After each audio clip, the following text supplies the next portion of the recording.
When billionaire Marcus Sterling bought the condemned Victorian mansion for demolition, he never expected to find a faded letter hidden in the attic, addressed to Daddy from Emma, the daughter he never knew existed, explaining why she'd stopped waiting for him to come home. Before we dive into this incredible story, don't forget to subscribe because tomorrow we have an extra special story, and leave a comment telling us where in the world you're watching from. We'd love to hear your story, too. The autumn rain drummed against the floor-to-ceiling windows of the 42nd floor corner office, each droplet catching the gray Portland light before sliding down the glass like tears on an indifferent face. Marcus Sterling stood with his back to the mahogany conference table where 6 attorneys, 3 architects, and his development team waited in respectful silence. At 52, Marcus commanded attention without effort. His silver-touched hair perfectly styled, his charcoal Armani suit tailored to emphasize the athletic build he maintained through rigorous morning workouts, and his steel-gray eyes reflecting the calculating intelligence that had built Sterling Industries from a small construction company into a billion-dollar real estate empire spanning the West Coast. "The neighborhood opposition is irrelevant," Marcus stated, without turning from the window, his voice carrying the quiet authority of a man accustomed to reshaping cities according to his vision. "Historic preservation arguments won't stand against economic progress. Portland needs luxury housing, and we're providing it." He finally turned to face the room, his gaze sweeping across the assembled team with practiced efficiency. The Victorian house at 1247 Elm Street represents the final piece of the Riverside Commons development. 23 luxury condominiums starting at $1.2 million with panoramic river views. The numbers are irrefutable. His chief architect, Jennifer Walsh, consulted her tablet nervously. "Mr. Sterling, the house is actually quite beautiful. Built in 1889, original hardwood floors, hand-carved moldings. Some of our investors have questioned whether we should consider preservation rather than demolition." Marcus's expression didn't change, but something cold flickered in his eyes. "Sentiment doesn't generate profit margins, Jennifer. I didn't purchase that property for $2.3 million to admire its architectural charm. I bought it to eliminate an obstacle to progress."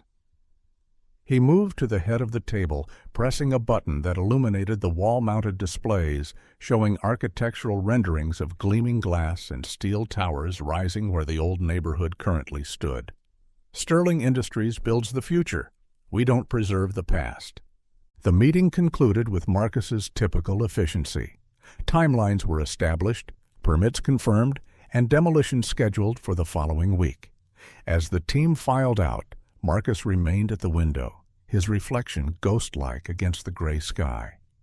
At 52, he had everything he had methodically planned to achieve. A net worth approaching $2 billion, properties in 12 major cities, and the respect that came with transforming urban landscapes. Yet standing in his pristine office, surrounded by awards and photographs of ribbon-cutting ceremonies, he felt the familiar hollowness that no amount of success seemed to fill. His assistant, Rebecca, appeared in the doorway with her usual punctuality. "Mr. Sterling, your ex-wife called. Something about Ashley's graduation ceremony next month. She wanted to confirm you received the invitation." Marcus didn't turn from the window. "Add it to my calendar. Send an appropriate gift, something expensive but impersonal." Ashley, his daughter from his first marriage, had long ago stopped expecting more than financial support from her father. Their relationship had become a series of obligatory appearances and generous checks, a transactional arrangement that satisfied legal requirements but left emotional needs unaddressed. "Also," Rebecca continued carefully, "the contractor requested permission for you to do a final walkthrough of the Elm Street property before demolition begins. There are some questions about original fixtures that might have resale value." Marcus checked his Rolex, calculating the demands of his afternoon schedule. "Tomorrow morning, 8 a.m., I want this project moving forward without delays.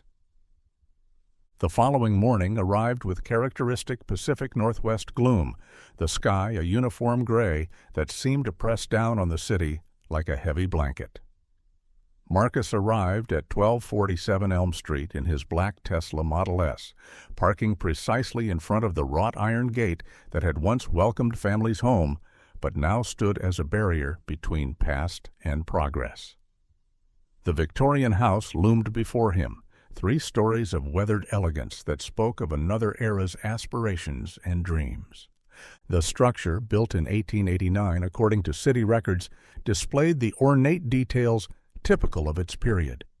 Decorative gables, intricate wooden trim painted in faded blues and grays, and tall windows framed by shutters that had once been white but now showed the patient weathering of decades. A wraparound porch supported by carved columns suggested evenings spent watching the neighborhood children play in streets now dominated by traffic and urban development.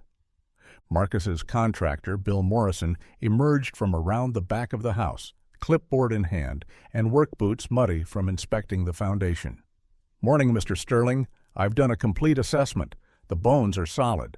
They built things to last back then. Some of the original fixtures might fetch decent money at architectural salvage. The stained glass windows alone could bring $15,000. "Proceed with whatever generates revenue," Marcus replied, studying the house with the detached analysis he applied to all business decisions. "I want the lot cleared and ready for foundation work within 2 weeks." Bill nodded, then hesitated. "There's one thing, though. The house has been empty for 2 years since the previous owner passed, but it's clean inside, almost like someone was maintaining it. The utilities were shut off, but there's no damage, no vandalism. Whoever lived here last took good care of the place." Marcus followed Bill up the front steps, noting the solid feel of the wooden boards beneath their feet. The contractor unlocked the front door with a key provided by the estate sale company, revealing an interior that stopped Marcus mid-stride despite his intention to conduct a purely functional assessment. The entryway opened into a living room that, while empty of furniture, retained an atmosphere of warmth and care that decades of neglect hadn't managed to erase. Afternoon light filtered through stained glass windows, casting colored shadows across original hardwood floors that gleamed despite their age. Built-in bookshelves flanked a stone fireplace where someone had once gathered family around crackling fires. The crown molding, hand-carved with intricate patterns, spoke of craftsmen who had taken pride in their work rather than rushing to meet construction deadlines. "Previous owner was Sarah Chen," Bill explained, consulting his clipboard. "Single mother, bought the place from her grandmother's estate about 15 years ago. Kept it beautiful until she got sick. Cancer, I think. Neighbors said she died about 2 years back, left everything to her daughter, who couldn't afford the property taxes." Marcus paused, something stirring in his memory at the mention of the name Sarah Chen. The surname was common enough, but combined with the timeline and location, it triggered a vague recollection of his Stanford years.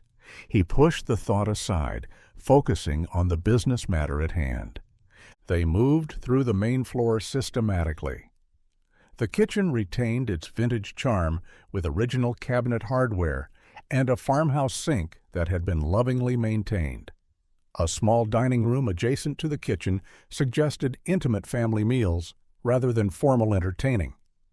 Throughout, Marcus noted details that spoke of a home rather than merely a house. Height marks penciled onto a doorframe where someone had measured a growing child, small holes in the walls where family photographs had once hung, and the gentle wear patterns on the floors that indicated favorite gathering spots. "The upstairs has 3 bedrooms and a full bathroom," Bill continued as they climbed the original staircase, its banister smooth from generations of hands trailing along its length. "Master bedroom faces the river, though you can't see it anymore with all the development.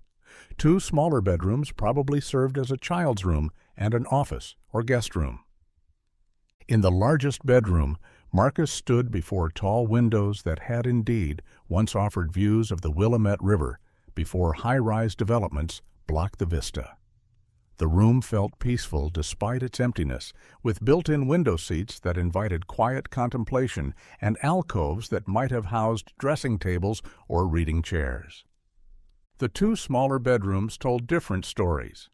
One, clearly a child's room, retained faint traces of its former occupant.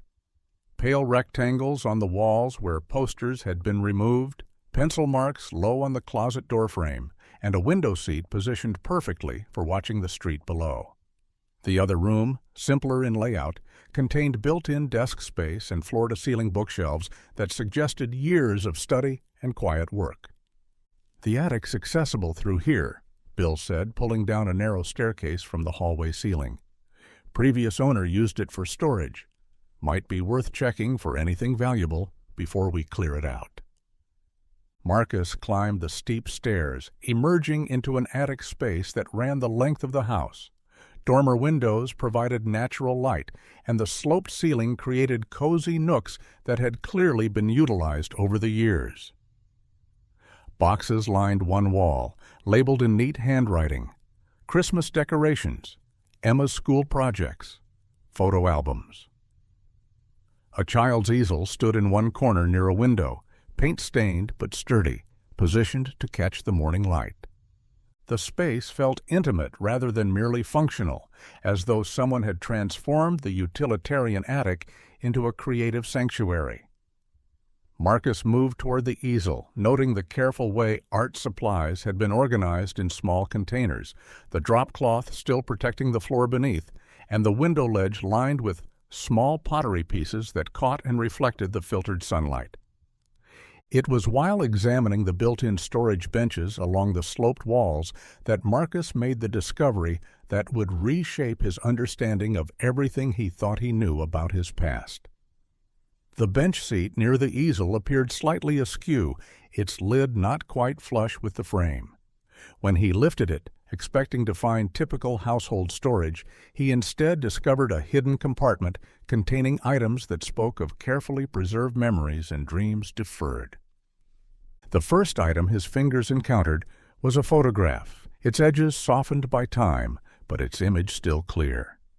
A young woman with kind eyes and long black hair sat on the front porch of this very house, her arms wrapped around a small girl with the same dark hair and delicate features. Both were smiling with genuine joy, the kind of happiness that couldn't be staged or purchased. The woman's face triggered immediate recognition that hit Marcus like a physical blow to his chest. Sarah Chen. Not just any Sarah Chen, but his Sarah from Stanford.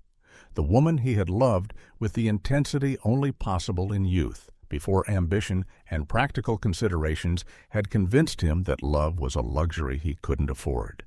The woman whose senior art exhibition he had missed because of a job interview in New York that had seemed more important than supporting her dreams. The woman who had called him 3 times after he left California, calls he had ignored because he was focused on building his career and convinced that maintaining the relationship would only complicate his carefully planned trajectory toward success. With trembling fingers, Marcus examined the rest of the hidden collection. Children's drawings filled the compartment, each carefully preserved and dated.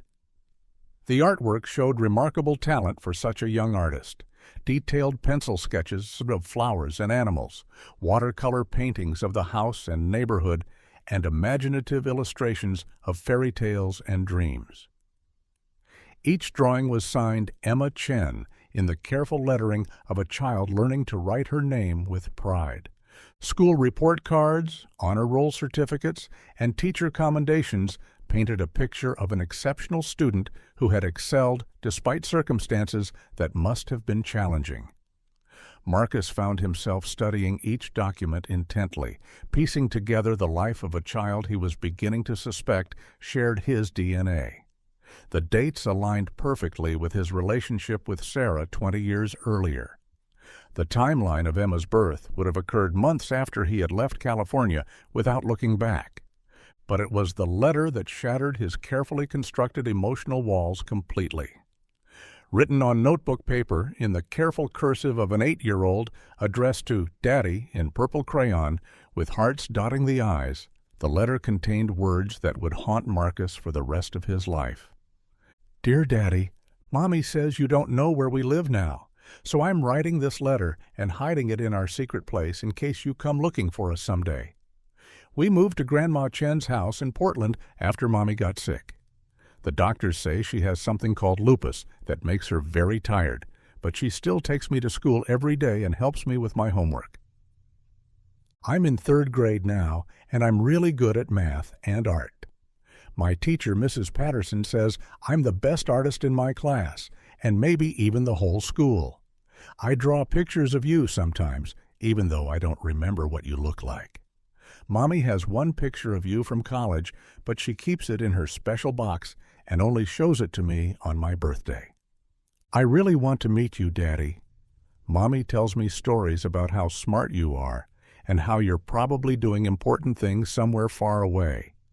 She says that's why you can't come see us right now, but maybe someday you will. I've been waiting and waiting. Yesterday, I heard Mommy crying on the phone with the doctor about money for her medicine. I gave her my allowance jar, but she said I should save it for something special. I think meeting you would be the most special thing ever. Maybe you could help Mommy feel better, and we could be a family, like the kids at school have. I got an A+ on my science project about butterflies. I wanted to tell you because Mommy says you're really smart and would be proud of me. I also lost my first tooth last week, and the tooth fairy brought me $2 whole. I'm saving it to help Mommy. I hope you find this letter someday, Daddy. I'll keep writing new ones and hiding them here until you come. I love you, even though I don't know you. Your daughter, Emma. P.S. Mommy doesn't know I'm writing this. Please don't tell her, because she might be sad that I'm bothering you with our problems. Marcus read the letter 3 times, each reading making the words cut deeper into his consciousness. The childish handwriting, the innocent hope, the desperate desire to connect with a father who had never known she existed, all of it combined to create a pain unlike anything he had experienced in his adult life.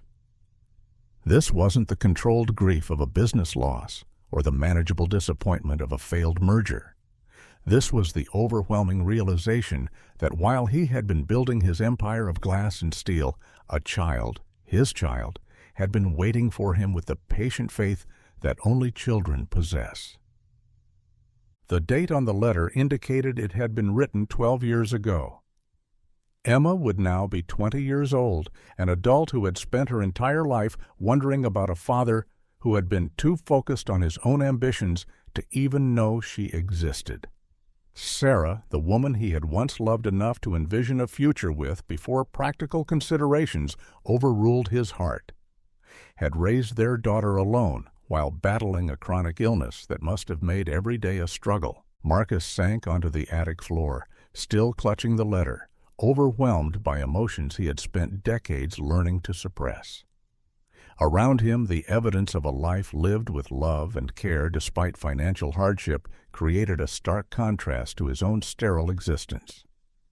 Emma's artwork spoke of imagination and hope. Sarah's careful preservation of every school achievement and childish creation revealed a mother who had cherished every moment of her daughter's childhood. The hidden compartment itself demonstrated Sarah's understanding that their daughter might someday need proof of a father who had been absent but not necessarily by choice. The irony wasn't lost on him. While he had been accumulating wealth that could buy anything material, Sarah had been creating something infinitely more valuable, a home filled with love, creativity, and the kind of family bonds that couldn't be purchased or constructed. She had nurtured their daughter into someone who appeared to possess both artistic talent and academic excellence, achievements that meant more than any business success Marcus had ever accomplished. His phone buzzed with messages from his office, reminders of meetings and decisions that had seemed crucial an hour earlier but now felt meaningless in comparison to the discovery in his hands. Rebecca's text indicated that the architectural team was waiting for his approval on the demolition timeline. The contractors needed permits signed. The investors expected progress reports. But Marcus couldn't move from the attic floor. He sat surrounded by the remnants of a life that should have included him, holding a letter from a daughter who had loved him before she even knew him. Emma's words echoed in his mind, "I love you even though I don't know you."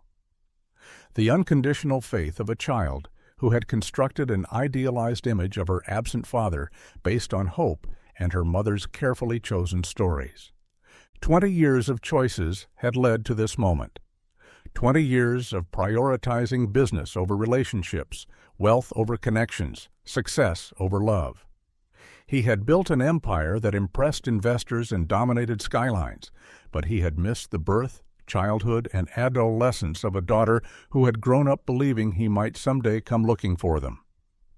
The house around him, which he had purchased with the sole intention of destroying, suddenly felt sacred. Every carefully preserved detail now carried weight beyond architectural significance. This wasn't just a Victorian house standing in the way of progress. It was the place where his daughter had learned to walk, had hidden from thunderstorms, had developed her artistic talents, and had written letters to a father she had never met but continued to love. Marcus finally stood, his legs unsteady from sitting so long on the hard floor. He carefully returned Emma's artwork and school records to the hidden compartment, but kept the letter and photograph. These would come with him, tangible proof of the life he had unknowingly abandoned, and the daughter who had somehow found the strength to love him despite his absence. Descending from the attic, Marcus saw the house through completely different eyes. The wear patterns on the stairs now spoke of a child running up and down during games of hide and seek. The height marks on the doorframe chronicled Emma's growth from toddler to teenager. The careful maintenance of original features reflected Sarah's determination to preserve something beautiful for their daughter, despite their financial constraints. Bill Morrison was waiting in the living room, ready to discuss salvage timelines and demolition schedules. "Find anything interesting up there, Mr. Sterling?" Marcus looked at the contractor, then at the house that had sheltered his daughter for the formative years of her life. "Change of plans, Bill. Cancel the demolition. This house isn't going anywhere." "Sir?" Bill's confusion was evident. "The permits, the timeline, the investors, everything's been arranged." "Then unarrange it," Marcus replied, his voice carrying a finality that discouraged further questions. "This property is no longer available for development." As Marcus drove back toward his office, the photograph of Sarah and Emma sat on the passenger seat beside him, their smiling faces catching the afternoon light that filtered through the Tesla's tinted windows. The letter, carefully folded in his jacket pocket, seemed to burn against his chest with its innocent hope and unwavering love. For the first time in decades, Marcus Sterling had no clear plan. He had built his life on certainty, on calculated risks and predictable outcomes. But discovering Emma's existence had introduced variables he had never anticipated. Somewhere in this city was a 20-year-old woman who carried his DNA but knew nothing about his existence. A young woman who had grown up with a mother who had protected her from the knowledge that her father had simply walked away from their relationship without ever looking back. The questions multiplied with each mile. Was Emma still in Portland? Had she gone to college, pursued her artistic talents, followed the path her mother had encouraged? How had Sarah's death affected her? Did she ever wonder about her father, or had years of his absence finally convinced her to stop hoping for a reunion that would never come? Most crucially, did he have any right to disrupt whatever life Emma had built for herself? The man who had been too busy climbing corporate ladders to return Sarah's phone calls, too focused on his own ambitions to wonder what had prompted those calls in the first place, too certain of his own priorities to consider that he might have obligations beyond his own success. As Portland's skyline came into view, dominated by the glass towers that Sterling Industries had helped create, Marcus realized that all his achievements suddenly felt hollow. He had spent 20 years building monuments to his own ambition, while his daughter had grown up believing her father didn't care enough to find her. The empire he had constructed couldn't undo the birthdays he had missed, the school plays he hadn't attended, the bedtime stories he had never read, or the letters he had never received because he hadn't known they existed. But perhaps, Marcus thought as he pulled into the executive parking garage beneath his tower, it wasn't too late to build something more meaningful than luxury condominiums and profit margins. Perhaps it was time to discover whether the man who had mastered the complexities of real estate development could learn the infinitely more challenging art of being a father to a daughter who had been waiting 20 years for him to find his way home. The photograph and letter would be the first steps in a journey Marcus had never planned to take, but now realized he couldn't avoid. Somewhere in Portland, Emma Chen was living a life that should have included him. And Marcus Sterling, who had never failed to achieve a goal once he set his mind to it, was about to embark on the most important project of his life, earning the right to be called Daddy by a daughter who had loved him long before he deserved it. 20 years earlier, the California sun painted Stanford University's campus in golden hues that seemed to promise infinite possibilities.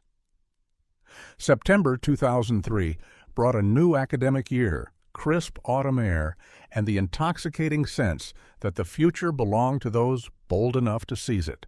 Marcus Sterling, 22 and already calculating his trajectory toward business dominance, strode across the quad with the confident purpose that would later become his trademark. His economics textbooks were tucked under one arm, his Nokia phone constantly buzzing with calls from potential investors interested in the small construction company he had started during summer break. Even then, Marcus moved through the world with singular focus. While his classmates debated philosophical theories or planned weekend parties, he studied market trends and drafted business plans on napkins during late-night coffee sessions. His dorm room walls were covered not with posters of bands or movies, but with charts tracking real estate values and newspaper clippings about successful entrepreneurs who had transformed small ventures into multinational corporations. "You're going to burn out before you're 30, his roommate Jake had warned that September morning, watching Marcus review financial projections while eating breakfast. "When's the last time you did something just for fun?" Marcus had looked up from his laptop with the patient expression he reserved for those who didn't understand the urgency of ambition. "Fun doesn't build empires, Jake. Every minute I spend on entertainment is a minute my competitors are gaining ground." It was precisely this mindset that made his encounter with Sarah Chen so unexpected and ultimately so devastating for both of them. She appeared in his life on a Tuesday afternoon in October, though Marcus would later realize she had been present in his peripheral vision for weeks without registering on his consciousness, focused entirely on academic achievement and business development. The Multicultural Arts Festival had transformed the main quad into a vibrant marketplace of creativity, with students showcasing everything from traditional dances to contemporary installations. Marcus was cutting through the festivities, impatient to reach the library where he had scheduled a conference call with potential investors, when he collided with someone carrying an enormous canvas. "I'm so sorry." The voice was melodic, touched with genuine concern rather than the irritation he would have expected. Marcus looked up from his scattered papers to see a young woman with kind brown eyes and paint-stained fingers gathering the art supplies that had exploded across the walkway.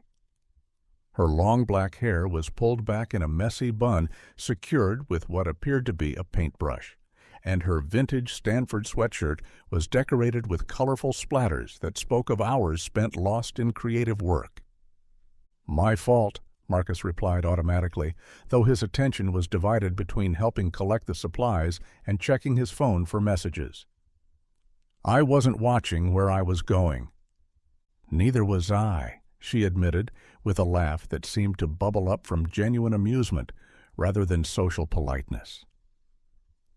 I was trying to figure out how to transport this painting without smearing the wet sections, and I clearly failed at spatial reasoning. Marcus glanced at the canvas she was attempting to maneuver and found himself pausing despite his urgent schedule. The painting depicted the Stanford campus, but transformed through an artist's vision into something both familiar and magical. The buildings remained recognizable, but they were rendered in colors that captured the emotional resonance of the place rather than its literal appearance. Students moved through the scene like figures in a dream, their forms suggesting movement and energy rather than depicting specific individuals. "It's remarkable," he said, surprising himself with the genuine appreciation in his voice. "You've made the campus look like how it feels rather than how it looks." Her face lit up with pleasure at his understanding. "Exactly. That's exactly what I was trying to achieve. Most people see a painting of Stanford and expect photographic accuracy. But I wanted to capture what it's like to be 22 and feel like you're standing at the center of the universe, like everything important is happening right here, right now." Marcus found himself studying both the painting and its creator with new attention. "Are you an art major?" "Art and education double major," she replied, carefully lifting the canvas again. "I'm Sarah Chen, and you're Marcus Sterling, aren't you, from Professor Whitman's economics seminar?" The fact that she knew his name created an unexpected flutter of interest. Marcus prided himself on noticing details that others missed, yet this artistic, paint-splattered woman had been aware of his presence while he had remained oblivious to hers. "You've been in that class all semester?" he asked, feeling somewhat embarrassed by his oversight. "Third row, 2 seats from the left," Sarah confirmed with an amused smile, "though I understand why you wouldn't have noticed. You're usually reviewing spreadsheets or taking notes that look more like business plans than economics observations." Marcus felt heat rise in his cheeks, uncertain whether her comment was criticism or mere observation. "I like to stay focused on practical applications." "I know," Sarah said, and something in her tone suggested this wasn't entirely a compliment. "I've watched you turn every theoretical discussion into a case study for profit maximization. It's actually quite impressive, though I sometimes wonder if you see the human element in all those economic models." Before Marcus could formulate a response that would defend his approach without sounding defensive, his phone rang with the distinctive tone he had assigned to important business calls. The investor's right on schedule. "I have to take this," he said apologetically, already reaching for the device. "Of course you do," Sarah replied, but her tone remained warm rather than reproachful. "Maybe we could continue this conversation sometime when your empire building allows for a break." Marcus found himself nodding as he answered the phone, watching Sarah navigate through the crowd with her unwieldy painting, somehow managing to avoid further collisions through what appeared to be artistic intuition rather than careful planning. Throughout his 45-minute conversation about construction loans and zoning permits, part of his attention remained fixed on the spot where she had disappeared into the festival crowd. That evening, instead of reviewing market analyses as he had planned, Marcus found himself researching Sarah Chen. Her portfolio on the university art website revealed remarkable talent, paintings that captured emotional truths rather than mere visual accuracy, community murals that had transformed neglected spaces into gathering places, and a senior project proposal that outlined her dream of establishing a community arts center in an underserved neighborhood. Her artist statement spoke of art as a bridge between different communities, a way of creating connection and understanding across cultural and economic divides. She wrote about growing up as the daughter of Taiwanese immigrants who had sacrificed their own dreams to provide opportunities for their children, and her determination to use her education to give back to communities that lacked access to creative programs. Marcus read her words twice, struck by the passion and purpose that animated every sentence. While he was focused on building wealth and market dominance, Sarah was planning to dedicate her talents to serving others. The contrast made him unexpectedly uncomfortable, as though her choices cast his own ambitions in a harsh light. 3 days later, Marcus surprised himself by attending the Multicultural Arts Festival's closing ceremony. He told himself it was a networking opportunity, a chance to practice the interpersonal skills that would be crucial for his business success. But when Sarah's community mural project was announced as the winner of the festival's Impact Award, Marcus found himself applauding with genuine enthusiasm rather than polite interest. "I didn't expect to see you here," Sarah said when she found him after the ceremony, still holding her award and glowing with achievement. "Don't you have markets to conquer or businesses to build?" "Even empire builders need cultural enrichment," Marcus replied, attempting levity while feeling somewhat exposed by her gentle teasing. "Is that what this is?" Sarah asked, tilting her head with the curious expression he was learning to recognize. "Cultural enrichment? Or are you actually interested in art for its own sake?" The question was more complex than it appeared. Marcus had attended countless cultural events as part of his social development strategy, viewing them as opportunities to practice the sophisticated conversations that would serve him in boardrooms and country clubs. But standing in front of Sarah's mural, which transformed a blank wall into a celebration of community diversity, he felt something beyond strategic interest. "I think," Marcus said carefully, "I'm interested in understanding how you see things differently than I do." Sarah's expression softened with something that might have been surprise or pleasure. "That's either the most honest thing you've said since I met you, or the most calculated response designed to intrigue me further." "Maybe both," Marcus admitted, finding unexpected relief in honesty. "In that case," Sarah said, "would you like to grab coffee sometime and discuss the intersection of artistic vision and business ambition? I promise to try to see the human element in your economic models if you promise to consider the emotional value in mine."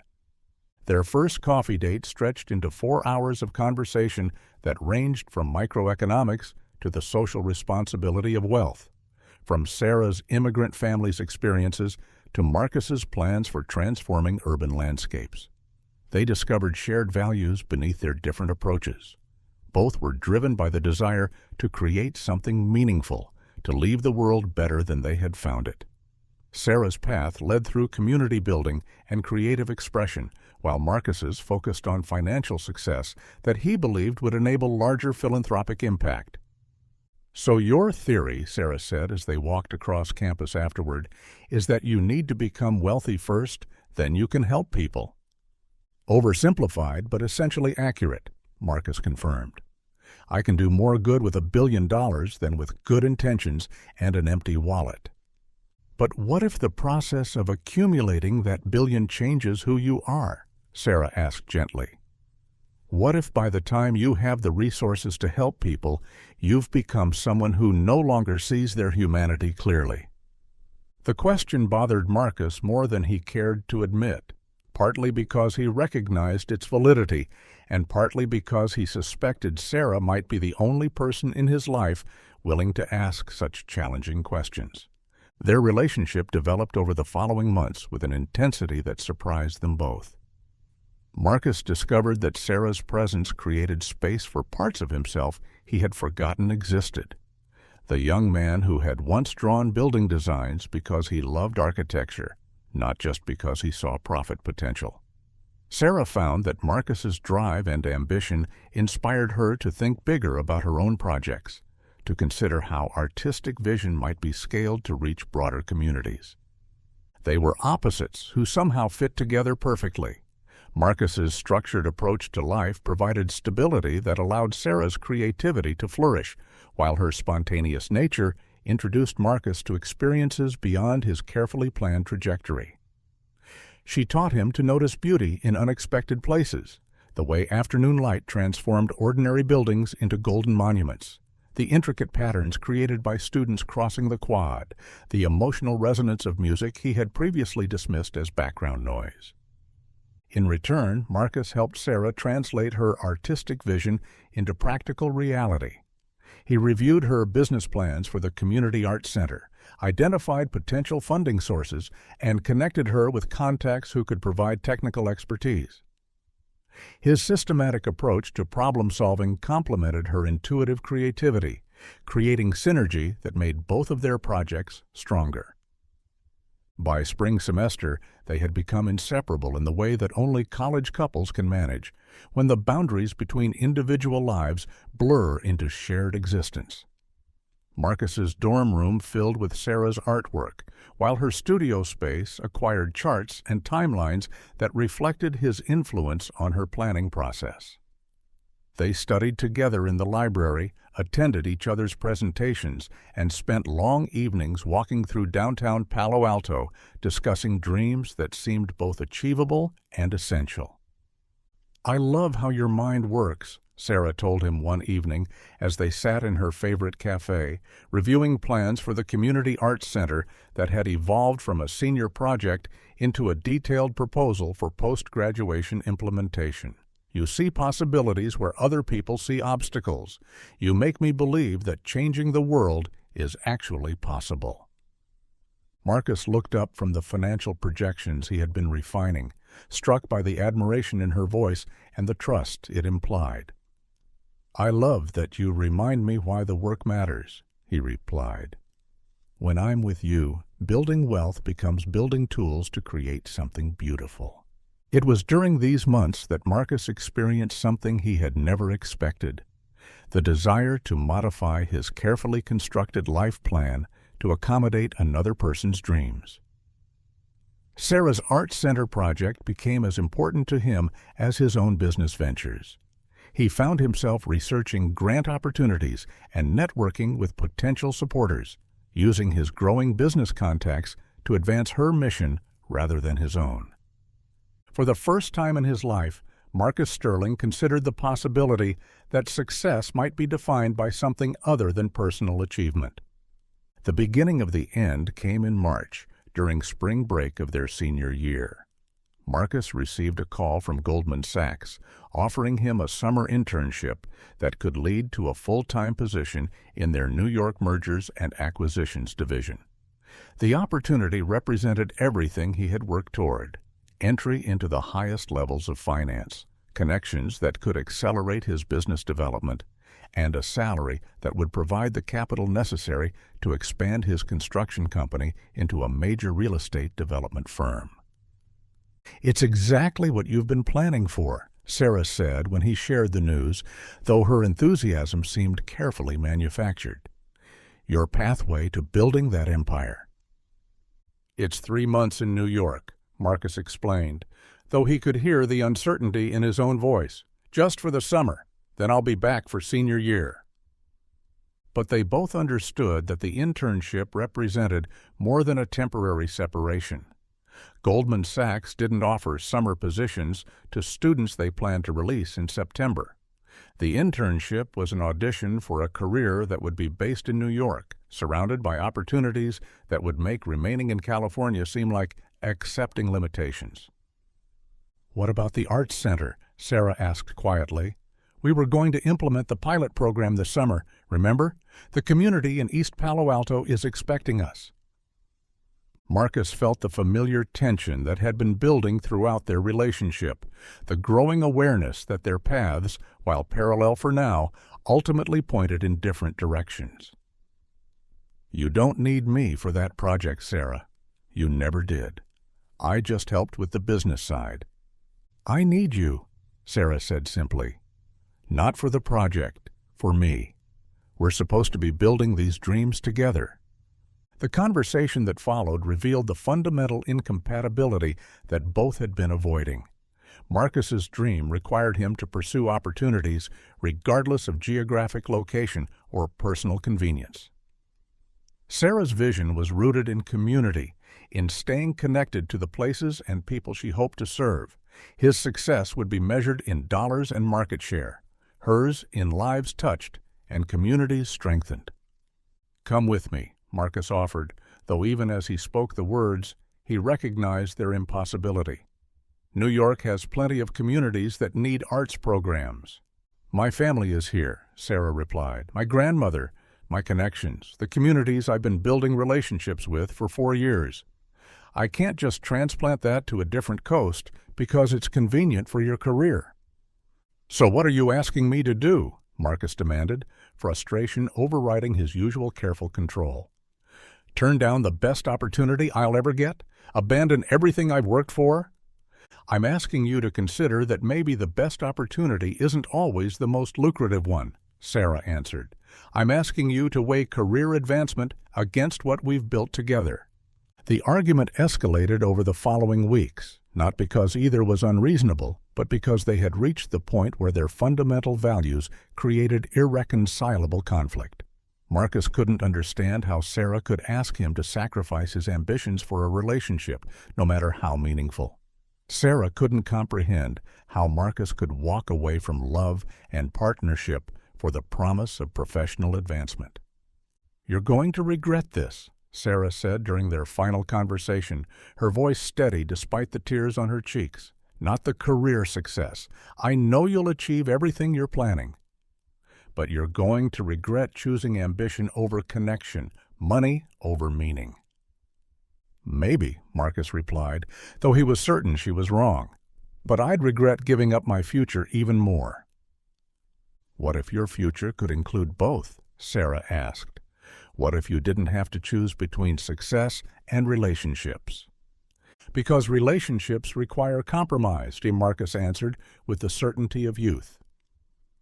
"And compromise leads to settling for less than what's possible." "I won't settle, Sarah, not for anything." Marcus flew to New York in June, carrying 2 suitcases and a determination to prove that his choice had been correct. The Goldman Sachs internship exceeded his expectations.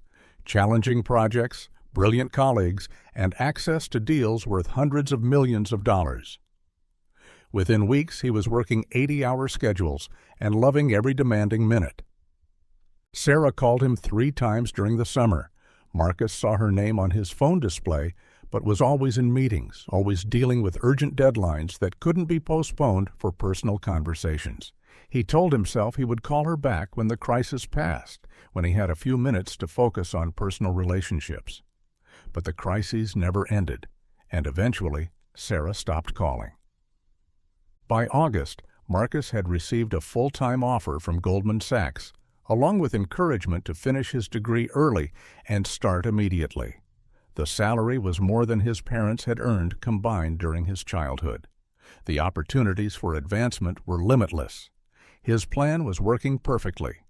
He graduated from Stanford in December, 6 months ahead of schedule, and moved to Manhattan without returning to California. Sarah's senior art exhibition was scheduled for February, featuring the Community Arts Center project that had consumed her final year. Marcus saw the announcement in Stanford's alumni newsletter, but was deep into a merger that would define his first year at Goldman Sachs. He told himself he would send congratulations after the deal closed. The deal took 3 months to complete. By the time Marcus thought about Sarah's exhibition again, spring semester was over, and she had disappeared from his carefully compartmentalized life as completely as if their relationship had been a college experiment, rather than the most meaningful connection he had ever experienced. What Marcus never knew was that Sarah had discovered her pregnancy 2 weeks after his graduation. When morning sickness finally drove her to seek medical attention, she had been attributing to stress about her senior project. She sat in the Stanford Health Center, staring at the positive pregnancy test, calculating dates, and realizing that Marcus had been gone for 2 months without a single returned phone call. The nurse who delivered the results had asked about the father, whether he would be part of the support system. Sarah had laughed, a sound containing more sadness than amusement, and explained that the father was building an empire in New York and had made his priorities abundantly clear. "You could contact him," the nurse suggested gently. "He has a right to know, and you have a right to support." Sarah considered this advice seriously during the weeks that followed. She drafted letters she never sent, rehearsed phone calls she never made, and ultimately concluded that Marcus had already made his choice. He had chosen career advancement over their relationship with clear eyes and firm resolve. Informing him about the pregnancy would only create obligation and resentment, forcing him to choose between his ambitions and a child he had never planned. Instead, Sarah made her own choice. She would raise their child alone, creating the kind of loving, supportive environment she had experienced growing up in her immigrant family. She would be enough, love enough, provide enough to ensure that her child never felt the absence of a father who had prioritized business deals over human connections. The decision wasn't made from anger or spite, but from a deep understanding of who Marcus had revealed himself to be. He was a man driven by ambition, focused on building wealth and power with single-minded determination. Fatherhood would derail that trajectory, creating conflicts between his business goals and family responsibilities that would ultimately make everyone miserable. Sarah's pregnancy proceeded quietly through the spring semester. She completed her senior exhibition with artwork that had evolved to reflect themes of independence, strength, and the beauty of unexpected changes. The Community Arts Center project launched successfully, though without the business expertise Marcus might have provided. Sarah learned to write grant proposals, manage budgets, and navigate bureaucratic requirements through necessity and determination. Emma was born in September 2004. A healthy baby with dark hair and eyes that seemed to absorb everything around her with curious intelligence. Sarah held her daughter for the first time in the Stanford Hospital, marveling at the perfect features that combined her own delicate bone structure with stronger jawline and brow that clearly came from Marcus's genetics. "She's going to be extraordinary," the nurse commented, noting how alert the newborn appeared compared to other babies in the ward. "She already is," Sarah replied, studying the tiny face that somehow managed to look both brand new and ancient with wisdom. "We're going to be just fine, baby girl. Just the two of us." The early years were challenging in ways Sarah had anticipated and others she hadn't. Caring for an infant while launching her arts center required energy she often didn't possess and financial resources that remained consistently scarce. But Emma proved to be an easy baby who seemed to sense her mother's stress and respond with unusual cooperation. She slept through the night early, entertained herself with quiet contentment, and reached developmental milestones ahead of schedule. When Emma was 18 months old, Sarah's grandmother passed away, leaving her the Victorian house in Portland along with a small inheritance that provided temporary financial stability. The move represented both opportunity and sacrifice. Portland offered a lower cost of living and a growing arts community, but it meant leaving behind the California network Sarah had spent years building. "It's an adventure," Sarah told Emma as they packed their belongings into a rented truck. "We're going to have a beautiful old house with a garden where you can play, and I'm going to create an arts program that helps children like you discover how amazing they are." The Portland house welcomed them with the warmth that only comes from spaces where generations of families have created memories. Sarah's grandmother had maintained it lovingly, preserving original details while updating practical systems. The backyard garden provided space for Emma to explore nature, while the converted basement studio gave Sarah room to paint and plan her community arts initiatives. It was in Portland that Sarah first began experiencing the fatigue and joint pain that she initially attributed to the stress of single motherhood and career building. When the symptoms persisted and worsened, medical tests revealed the lupus diagnosis that would shape the rest of their lives together. "It's manageable," Dr. Martinez explained during the appointment where Sarah learned she would be fighting an autoimmune disease for the rest of her life. With proper treatment and lifestyle modifications, many patients live completely normal lives. The key is recognizing your limitations and asking for help when you need it. Sarah nodded, absorbing information about medications and monitoring requirements while calculating how the medical expenses would affect their already tight budget. Emma, now 3 years old, played quietly in the corner of the examination room, building elaborate structures with the blocks Sarah had brought to keep her occupied. "What about my daughter?" Sarah asked. "Is there any risk to her?" "Lupus isn't directly hereditary," Dr. Martinez assured her, though there can be genetic predisposition to autoimmune conditions. "We'll monitor her development, but most children of lupus patients show no symptoms at all." That evening, Sarah sat in their living room, watching Emma arrange her toys with the methodical precision that had become her characteristic approach to play. At 3, Emma displayed unusual focus and creativity, building elaborate scenarios for her dolls and stuffed animals that suggested remarkable imagination combined with logical thinking. "Are you sick, Mama?" Emma asked suddenly, looking up from her toys with the perceptive gaze that sometimes seemed too mature for her age. "Sometimes I don't feel very well," Sarah replied honestly, having learned that Emma responded better to truth than to protective lies. "But the doctors are helping me, and I'm taking medicine that makes me feel better." "Will you get all better?" Emma pressed, climbing onto Sarah's lap with the unconscious affection that still made Sarah's heart overflow with love. "I'll always have this sickness," Sarah explained carefully, "but it won't stop me from taking care of you or doing the things we love together. Sometimes I might need to rest more, but that just means we'll find quieter ways to have adventures." Emma nodded seriously, processing this information with the remarkable resilience that would characterize her approach to all of life's challenges. "I can help take care of you too, Mama. I'm very good at bringing you water and finding your soft blankets." The lupus affected Sarah's energy levels and occasionally required hospitalizations during severe flares, but it didn't diminish her determination to provide Emma with a rich, loving childhood. She learned to pace herself, saving energy for the activities that mattered most. Reading bedtime stories, working on art projects together, and maintaining the community programs that had become her life's work. Emma thrived despite the financial constraints and occasional health crises.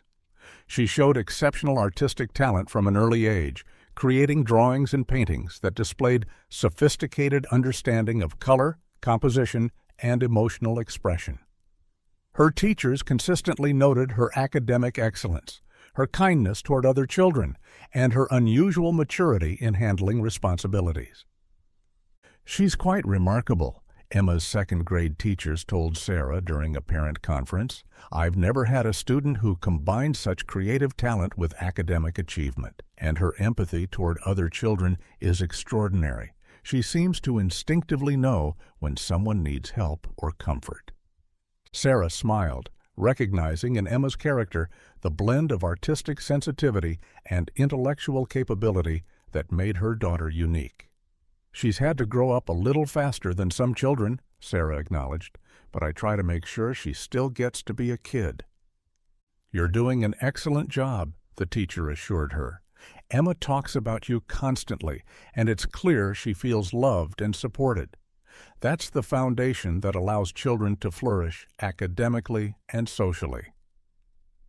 As Emma grew older, she began asking more questions about her father. Sarah answered honestly but carefully, emphasizing Marcus's intelligence and ambition while avoiding details that might make Emma feel rejected or unwanted. "Why doesn't Daddy live with us?" Emma asked when she was 7, having noticed that most of her classmates had fathers who picked them up from school or attended their performances. "Your daddy lives very far away," Sarah explained, "and he has important work that keeps him very busy. But that doesn't mean he doesn't love you. Some families just look different than others." "Could we visit him?" Emma pressed with the logical thinking that characterized her approach to problem-solving. "Someday, maybe," Sarah replied, though privately she doubted Marcus would welcome the disruption to his carefully ordered life.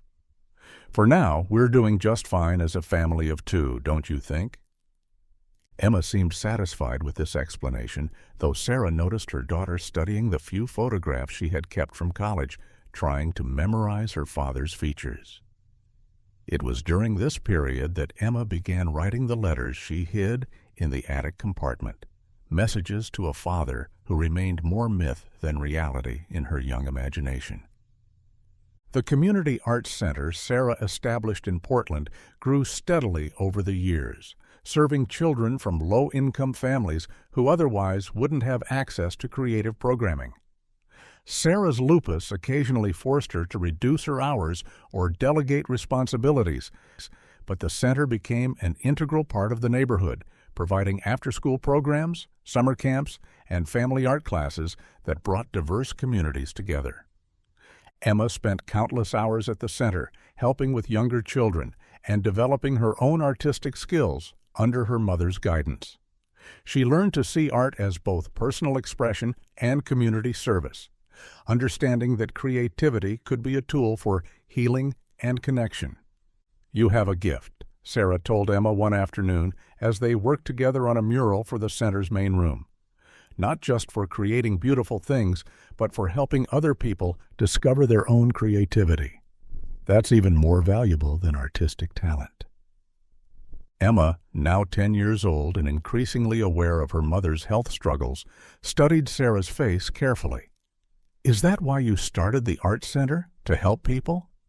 "Partly," Sarah admitted, "but also because I wanted you to grow up understanding that we all have responsibility to make the world a little more beautiful, a little more connected. Art does that. It helps people see themselves and each other more clearly." The conversation reflected the values Sarah had been instilling in Emma since birth: the importance of community service, the power of creativity to bridge differences, and the responsibility that comes with privilege and talent. These lessons shaped Emma's character as much as her artistic instruction, creating a young woman who understood that individual success meant little without positive impact on others.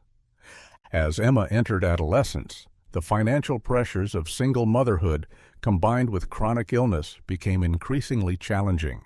Sarah's medical expenses consumed larger portions of their income, while the Community Arts Center struggled to maintain funding despite its obvious value to the neighborhood. Sarah worked multiple part-time jobs to supplement the center's modest salary, teaching private art lessons, selling her own paintings at local galleries, and providing graphic design services for small businesses. Despite these pressures, Sarah never regretted her decision to raise Emma alone. Watching her daughter develop into an intelligent, compassionate, talented young woman confirmed that love and dedication could indeed be enough to create an extraordinary childhood. Emma's success in school, her artistic achievements, and her natural leadership abilities proved that the absence of her father hadn't created deficits that Sarah couldn't fill through determination and devotion. The hidden letters in the attic represented Emma's only direct attempt to connect with Marcus, expressions of longing for a father she had idealized based on limited information and childhood hope. Sarah knew about the letters, but chose not to interfere, understanding that Emma needed to process her questions about her father in her own way. "Someday," Sarah promised herself during the quiet moments when lupus fatigue forced her to rest while Emma played independently, "someday she'll understand that having one parent who loves her completely is better than having two parents who can't prioritize her needs." Sarah never imagined that 20 years after their college romance ended, Marcus would find those hidden letters in the attic of the house where Emma had spent her childhood. She couldn't have predicted that the man who had been too busy building his empire to return her phone calls would someday hold their daughter's innocent words and realize the magnitude of everything he had missed. But perhaps, in her deepest heart, Sarah had always hoped that someday Marcus would find his way back to the love he had abandoned, not for her sake, but for Emma's. Perhaps the careful preservation of Emma's artwork and achievements, the hidden compartment filled with evidence of their daughter's extraordinary childhood, had been Sarah's way of keeping faith that love might eventually triumph over ambition. That connection might prove more valuable than conquest. The past couldn't be changed, but it could finally be acknowledged, and in the attic of a Victorian house scheduled for demolition, 20 years of choices and consequences were about to reshape the future in ways none of them could have anticipated. The morning after discovering Emma's letter, Marcus Sterling sat in his office before dawn, staring at the photograph of Sarah and their daughter while the city slept beneath a blanket of Pacific Northwest clouds. The glass towers of downtown Portland stretched into the gray sky, monuments to prosperity that suddenly felt hollow compared to the simple joy captured in the faded image before him. Emma couldn't have been more than 5 in the photograph, her small, hand clasped in Sarah's as they sat on the porch steps of the Victorian house, both wearing paint-splattered aprons and sharing conspiratorial smiles that spoke of afternoon art projects and shared secrets. Marcus had spent the sleepless night reading and rereading Emma's letter until he could recite every word from memory. The careful cursive handwriting, the purple crayon hearts, the innocent faith that someday her daddy would find them, all of it combined to create a pain unlike anything his carefully controlled adult life had prepared him to handle. But the letter was 12 years old. Emma was now 20, an adult who had lived an entire childhood and adolescence without him. What had those intervening years contained? What kind of person had his daughter become during the 2 decades he had spent accumulating wealth while remaining ignorant of her existence? By 6 a.m., Marcus had made a decision that would have seemed impossible 24 hours earlier. He called his assistant Rebecca at home, something he had never done in 15 years of working together. "Mr. Sterling?" Rebecca's voice carried surprise and immediate alertness. "Is everything all right?" "I need you to hire the best private investigation firm in the city," Marcus said without preamble. "Immediately. Someone discreet who can compile a comprehensive background report on a young woman named Emma Chen, aged 20, last known residence Portland, Oregon." "Of course, sir. May I ask what this pertains to?" Marcus hesitated, realizing he had never discussed his personal life with Rebecca beyond the purely functional aspects of scheduling and logistics. "It's a family matter that requires immediate attention. I need everything: education records, employment history, current address, financial situation, medical records if possible. And I need it done quietly." "I'll have someone on it within the hour," Rebecca assured him. "How comprehensive should this investigation be?" "Leave nothing out," Marcus replied, studying Emma's childhood photograph with new intensity. "I want to know everything about her life from birth to present day. Spare no expense." 3 hours later, Marcus sat across from Detective Catherine Walsh of Walsh Investigations, a former FBI agent whose firm specialized in complex background research for high-profile clients. The preliminary file she placed on his conference table was already substantial, compiled through database searches and public records that painted the outline of a life lived far from the privileged circles Marcus inhabited. Emma Chen, born September 15, 2004, at Stanford University Hospital. Detective Walsh began, consulting her tablet with professional efficiency. Mother Sarah Chen, father listed as unknown on the birth certificate. Graduated valedictorian from Lincoln High School in Portland, accepted to Pacific Northwest College of Art with a partial scholarship. Exceptional academic record, multiple awards for artistic achievement. Marcus absorbed each detail hungrily, trying to construct an image of the daughter who had grown up believing he had chosen not to find them. What about her current situation? That's where the story becomes more complex, Detective Walsh replied, her tone softening slightly. She withdrew from art college after 2 years, officially for financial reasons, though records suggest family medical expenses were a contributing factor.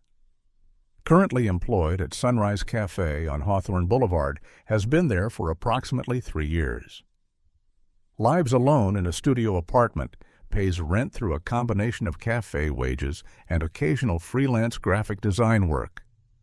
Family medical expenses? Marcus pressed, though he suspected he already knew the answer. Her mother, Sarah Chen, passed away 26 months ago from complications related to lupus. Medical records, which we obtained through legitimate channels, show extensive treatment costs over several years. The family faced significant financial hardship during Ms. Chen's final illness. Marcus felt the conference room spinning slightly around him. While he had been closing multi-million-dollar deals and expanding his real estate empire, his daughter had been working minimum wage jobs to pay for her mother's medical care. The irony was so perfect it seemed designed by a cruel universe intent on teaching him lessons he had been too arrogant to learn voluntarily. "I want to see the school records," Marcus said, his voice carefully controlled despite the emotions churning beneath the surface. "All of them, from elementary through high school." Detective Walsh produced a tablet loaded with digital copies of academic transcripts, teacher evaluations, and extracurricular records that told the story of an exceptional student who had excelled despite circumstances that would have challenged most adults. Marcus scrolled through years of straight A's, honor, roll certificates, and teacher comments that painted a picture of unusual intelligence combined with remarkable maturity. Third-grade teacher notes, "Emma displays advanced problem-solving skills and shows unusual empathy for classmates experiencing difficulties," Marcus read aloud, his throat tightening with each assessment.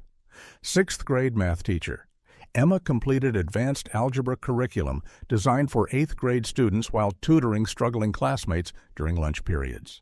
Freshman English, "Emma's essays demonstrate sophisticated understanding of complex themes and exceptional writing ability."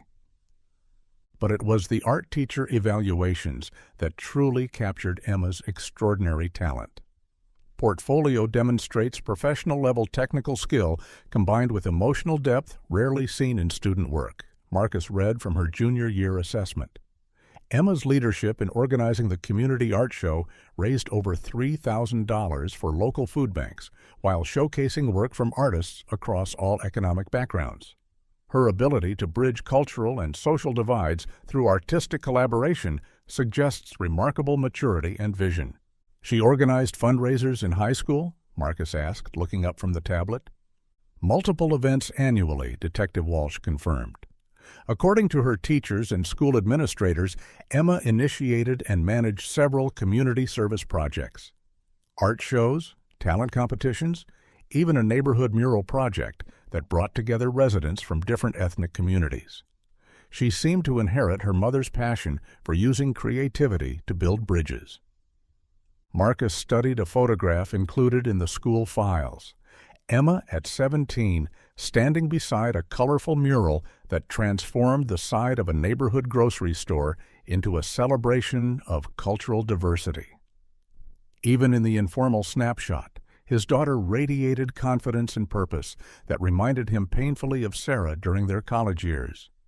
The same intelligent eyes, the same genuine smile, the same sense that she was engaged in work that mattered beyond personal recognition. "What about college?" Marcus asked, though he dreaded learning why such a promising academic career had been abandoned. Detective Walsh's expression grew more somber. "Pacific Northwest College of Art, enrolled fall 2022 with a partial merit scholarship covering 60% of tuition. Maintained a 3.9 GPA while working part-time at the campus library." Her professors consistently noted exceptional talent in both traditional media and digital design. But she left after 2 years? "Withdrew officially in spring 2024, Detective Walsh confirmed. According to financial aid records, the family had exhausted their savings on medical expenses.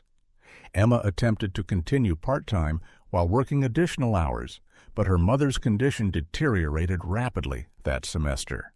Marcus closed his eyes, imagining his daughter trying to balance college coursework with caring for a seriously ill parent while working multiple jobs to cover expenses.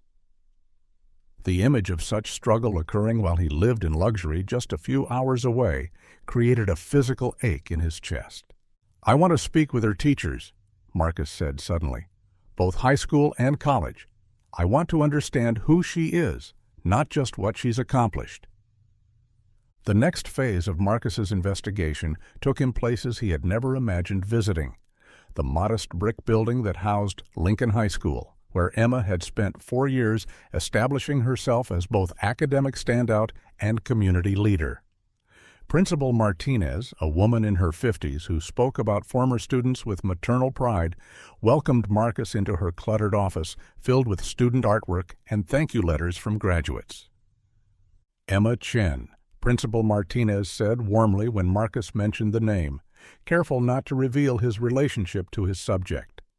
"One of our most remarkable students in 20 years of education, not just because of her academic achievements, though those were exceptional, but because of her character.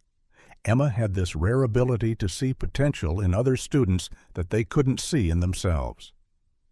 "Can you give me specific examples?" Marcus asked, genuinely curious about this aspect of his daughter's personality. "During her junior year, we had a student named Carlos, whose family was going through immigration difficulties. He was failing most classes, getting into fights, clearly struggling with stress and uncertainty. Most students avoided him, but Emma somehow recognized that his anger came from fear and powerlessness." Principal Martinez pulled out a thick folder containing photographs from school events. "Emma convinced Carlos to help with the community mural project she was organizing. She taught him basic painting techniques and gradually got him involved in the planning and design process. By the end of the semester, Carlos had not only improved his grades, but had become one of the project leaders. He went on to graduate and is now studying art therapy at Portland State." Marcus studied the photographs showing Emma working alongside diverse groups of students, her expression consistently focused and encouraging. In every image, she appeared to be listening intently to others, drawing them into conversations and activities with natural leadership that seemed unconscious and authentic.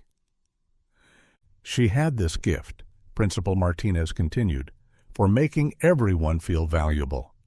Emma never seemed to notice social hierarchies or economic differences. She treated the honor students and the struggling kids exactly the same way, with respect and genuine interest." "That's rare in adults, let alone teenagers."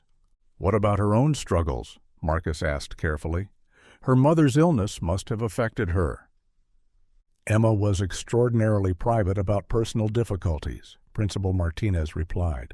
"We knew Sarah was dealing with health issues, and we offered support services, but Emma consistently insisted she could handle everything.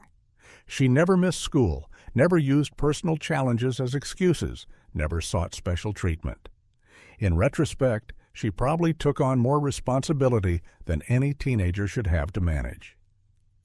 From Lincoln High School, Marcus drove to Pacific Northwest College of Art, where Professor Jennifer Kim agreed to meet with him in her studio space filled with student artwork and half-finished projects. Professor Kim, who had taught Emma during both years of her enrollment, spoke about his daughter with the enthusiasm reserved for truly exceptional students.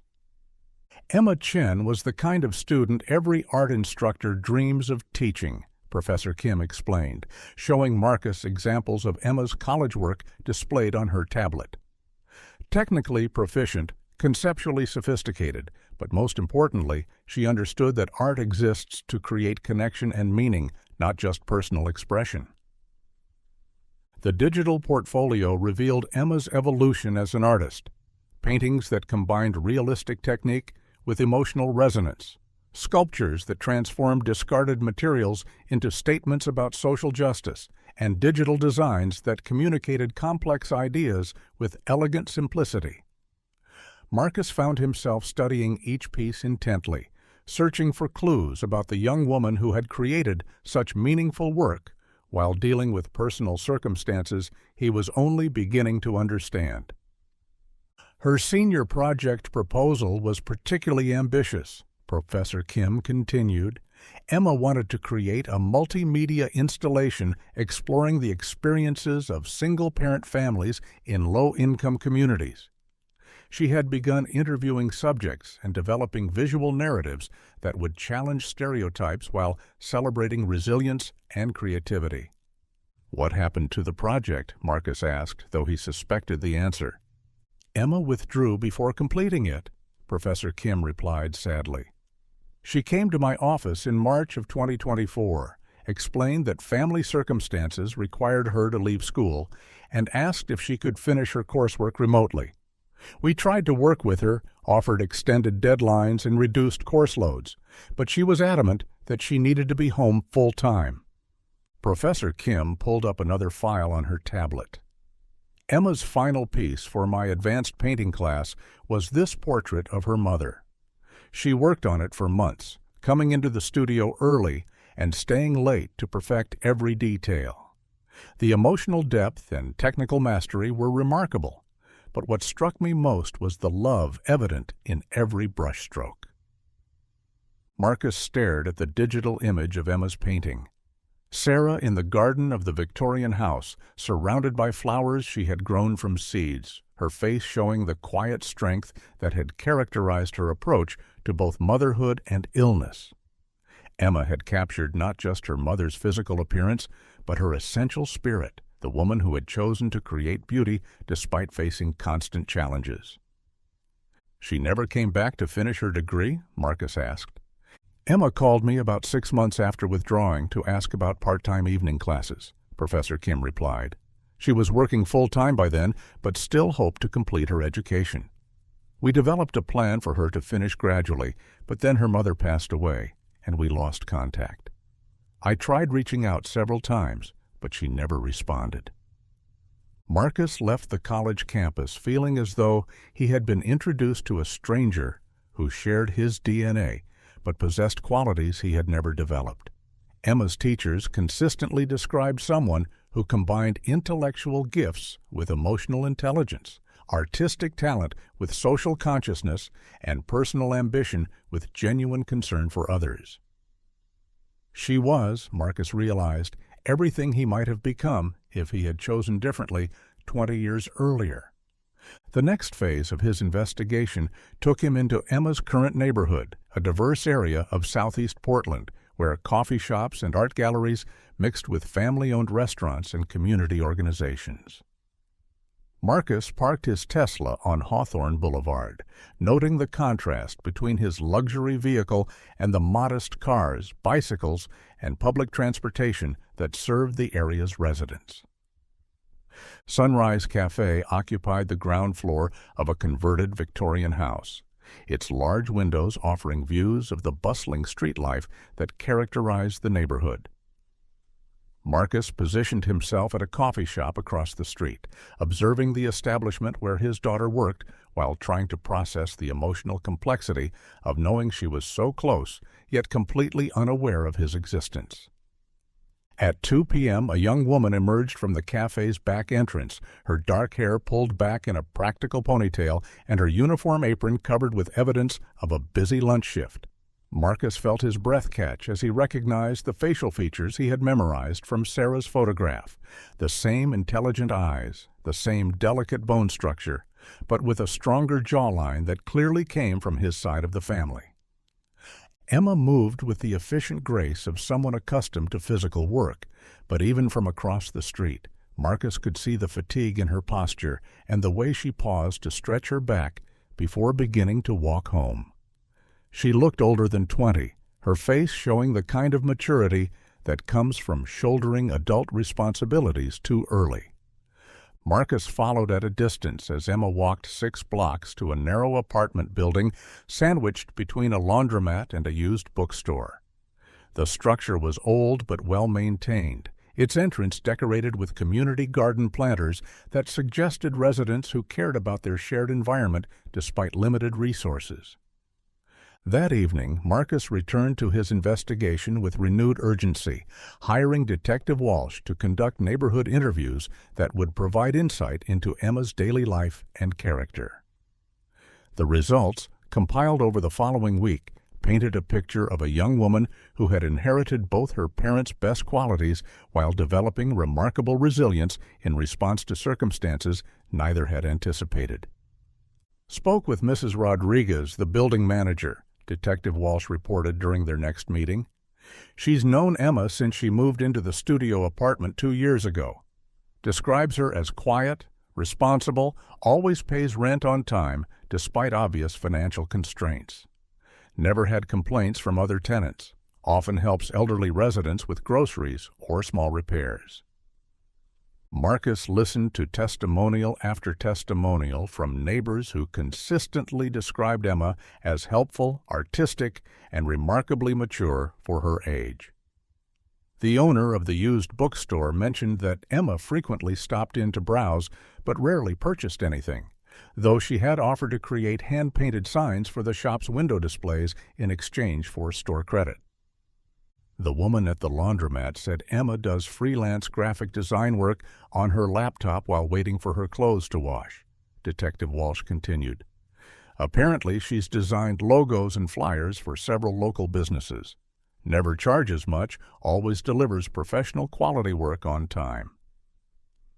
But it was the interview with Margaret Chen, Sarah's elderly neighbor from the Victorian house, that provided the most insight into Emma's character during the crucial years when her mother's illness had dominated their lives. That little girl grew up too fast, Mrs. Chen told Detective Walsh, speaking from the front porch where she had watched Emma's childhood unfold across the street. When Sarah got really sick, Emma was maybe 14, 15 years old, but she took care of everything. Grocery shopping, cleaning, cooking, managing her mother's medications. I offered to help, but Emma was so independent, so determined to handle things herself. Mrs. Chen described watching Emma transform from a carefree child into a young caregiver who balanced high school responsibilities with increasingly complex adult duties. She would come home from school and immediately start working. Homework at the kitchen table while dinner cooked, art projects spread across the living room floor while she helped her mother with physical therapy exercises. Did Emma ever complain or seem resentful? Detective Walsh had asked. Never once, Mrs. Chen replied emphatically. If anything, Emma seemed to grow stronger as the challenges increased. She organized Sarah's medical appointments, researched treatment options online, even learned to advocate with insurance companies when they tried to deny coverage. I watched a teenager become more competent than most adults I know.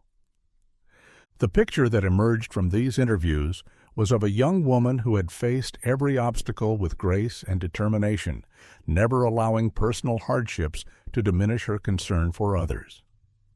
Emma's high school counselor described how she had volunteered to tutor younger students despite her own demanding schedule. Her mother's doctors remembered her as exceptionally well-informed and articulate during medical consultations, always prepared with questions and research that helped optimize Sarah's treatment plans. The most remarkable thing, Mrs. Chen had concluded, was that Emma never seemed bitter about missing normal teenage experiences.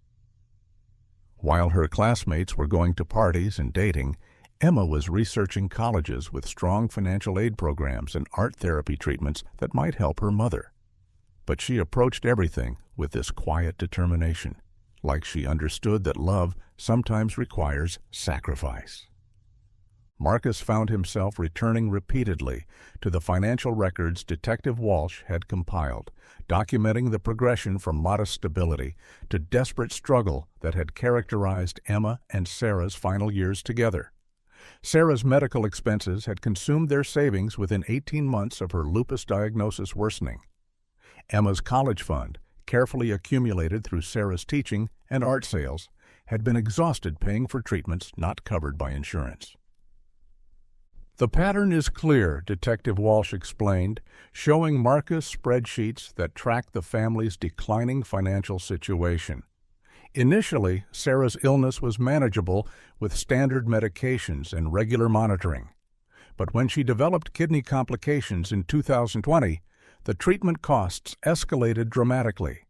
Specialized medications, frequent hospitalizations, experimental therapies. The medical bills quickly exceeded their insurance coverage limits. Marcus studied the numbers with the analytical skills that had made him successful in business, but the emotions they triggered were entirely personal. While Emma was researching ways to defer college enrollment to help pay her mother's medical bills, he had been purchasing his third vacation home.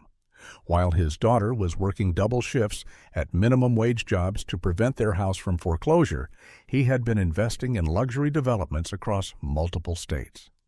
The house foreclosure proceedings began in late 2023, Detective Walsh continued. Sarah Chen had stopped making mortgage payments 6 months earlier, prioritizing medical expenses over housing costs. Emma attempted to negotiate with the bank, proposing payment plans and seeking assistance from local charities, but the debt had become insurmountable. Marcus felt physically sick reading the documentation of his daughter's desperate attempts to save their family home.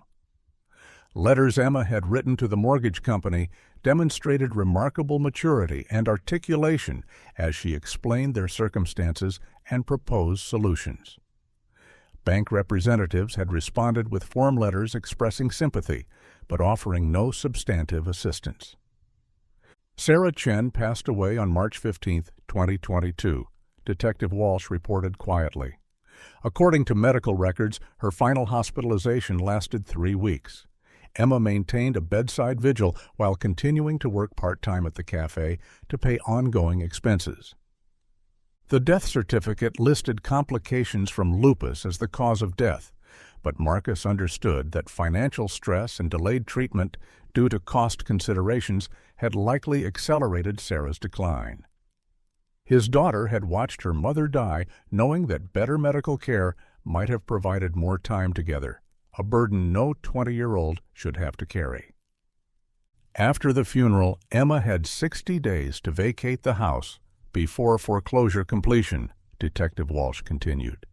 She moved to the studio apartment and increased her work hours at the cafe to full-time. Since then, she's been living independently on approximately $1,200 per month, which covers rent, utilities, food, and minimal personal expenses. Marcus stared at the financial analysis, calculating that Emma's annual income was less than he spent on wine during an average month. His daughter was surviving on resources that wouldn't cover his weekly dry cleaning bills, yet every report suggested she had maintained her dignity and continued pursuing her artistic interests despite the crushing practical demands of basic survival. "What about her art?" Marcus asked. "Is she still creating anything?" Detective Walsh produced a tablet showing social media profiles and online portfolios that revealed Emma's ongoing creative work despite her circumstances. She maintains an Instagram account showcasing her paintings and drawings, though she rarely posts new work. Comments from followers suggest she occasionally sells pieces at local art fairs, though the prices are modest, usually between $50 and $200. Marcus scrolled through Emma's artwork, amazed by the sophistication and emotional depth her pieces had achieved. Paintings that transformed everyday scenes into statements about resilience and hope. Digital designs that combined classical techniques with contemporary social commentary. Sketches that captured the dignity of working-class subjects with remarkable sensitivity and skill. Her most recent posts are from 6 months ago, Detective Walsh noted. Comments suggest followers have been asking about new work, but Emma hasn't responded to most inquiries. The explanation became clear when Marcus read the private messages Detective Walsh had legally accessed through her investigation. Emma's art supplies had become a luxury she couldn't afford. Canvas, paints, even basic drawing materials required funds she needed for rent and food. Her creative output had dwindled not from lack of inspiration, but from the simple inability to purchase the tools necessary for artistic expression. "I want to see her workplace," Marcus announced suddenly. "I want to understand what her daily life actually looks like." The next morning, Marcus arrived at Sunrise Cafe during the breakfast rush, positioning himself at a corner table where he could observe without being obvious. The establishment was busier than he had anticipated, filled with local residents, students, and professionals who clearly considered it a neighborhood gathering place rather than merely a restaurant. Emma appeared from the kitchen carrying a tray of coffee cups, moving through the crowded dining room with practiced efficiency. Marcus watched his daughter navigate between tables, refilling coffee, taking orders, and engaging in brief conversations with regular customers who obviously knew and appreciated her. Despite the demanding pace of morning service, Emma maintained a genuine smile and gave each interaction her complete attention. "She's something special, that one," said the elderly man at the adjacent table, noticing Marcus's focused observation. "Been coming here for 3 years, and Emma remembers exactly how I like my coffee and asks about my grandkids every time. Doesn't matter how busy they are, she always has time for a kind word." Marcus found himself studying Emma's interactions with customers, noting the way she listened attentively to their concerns, celebrated their good news, and offered gentle encouragement during difficult times. One regular customer mentioned struggling with unemployment. Emma responded with genuine sympathy and practical suggestions about local job resources. Another patron shared excitement about her daughter's college acceptance. Emma's congratulations were enthusiastic and specific, demonstrating that she remembered previous conversations about the family's educational goals. She could work anywhere in the city with her people skills, the cafe owner, Roberto, told Detective Walsh during a later interview. Emma connects with customers in ways that turn casual visitors into regulars. But more than that, she cares about this neighborhood, about making this place feel like home for everyone who walks through the door. Roberto described how Emma had volunteered to redesign the cafe's menu and signage, creating hand-lettered artwork that transformed the simple restaurant into a more welcoming and visually appealing space. She had organized community art shows in the cafe's back room, featuring work from local artists who couldn't afford gallery representation.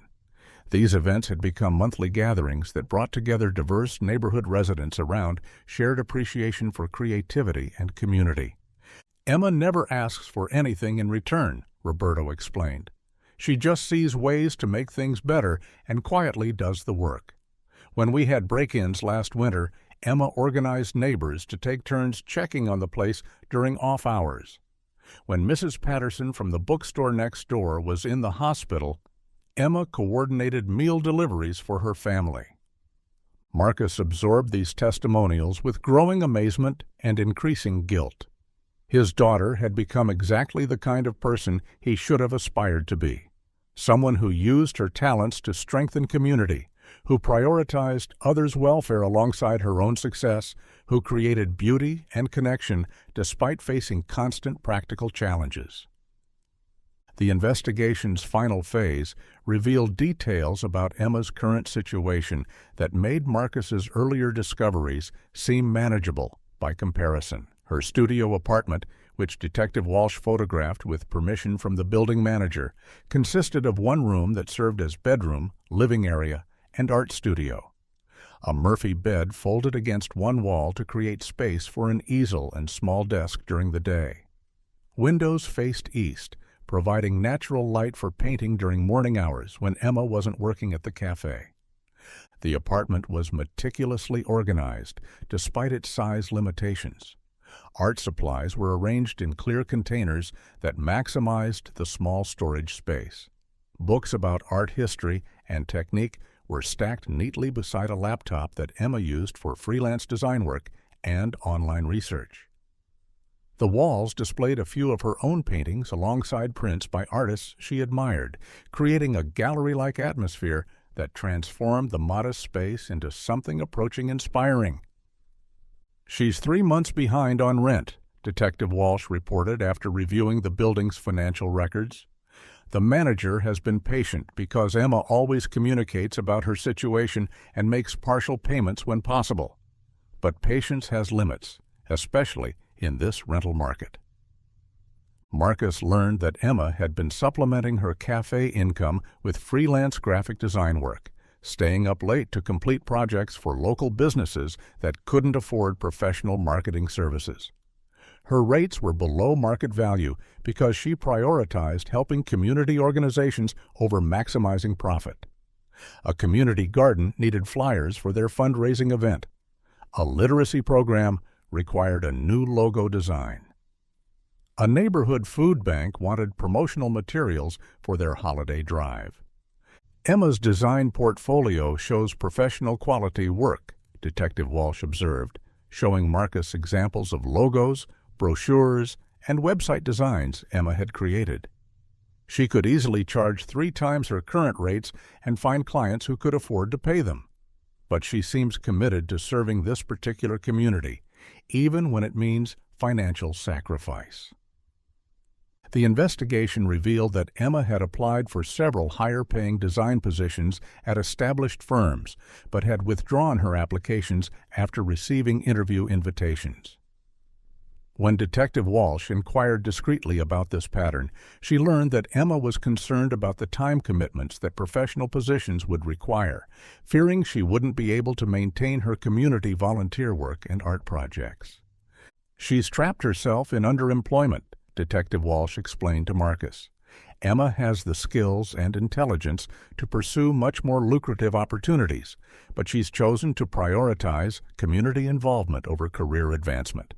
It's admirable but economically unsustainable." As Marcus reviewed the complete investigation file, he realized that Emma embodied everything he had claimed to value in his business philosophy while demonstrating none of the ruthless pragmatism that had characterized his own success. His daughter was building exactly the kind of meaningful legacy he had always promised himself he would create once he achieved sufficient wealth. But Emma was creating impact with minimal resources and maximum personal sacrifice, while he had accumulated vast resources while remaining disconnected from any meaningful community engagement. The parallels to Sarah were unmistakable. Emma had inherited her mother's artistic talent, social consciousness, and determination to serve others despite personal cost.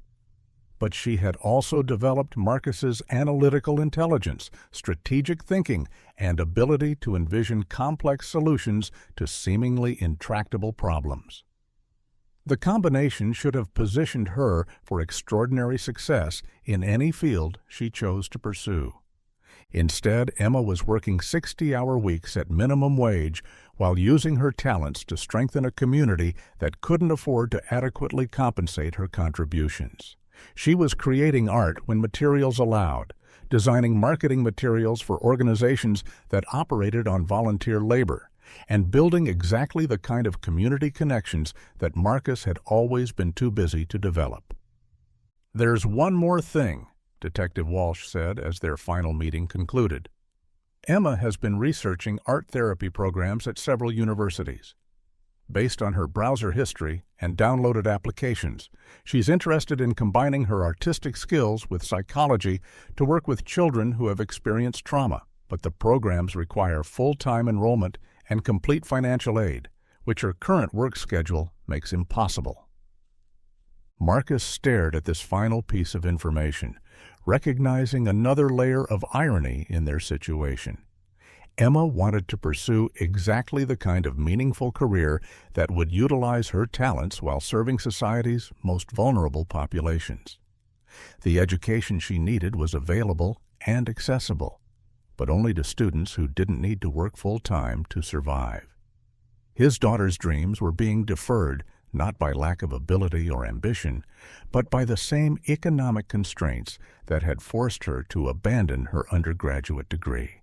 Sitting in his office late that evening, surrounded by the complete documentation of Emma's 20-year journey from birth to present day, Marcus finally understood the full magnitude of what his choices had created.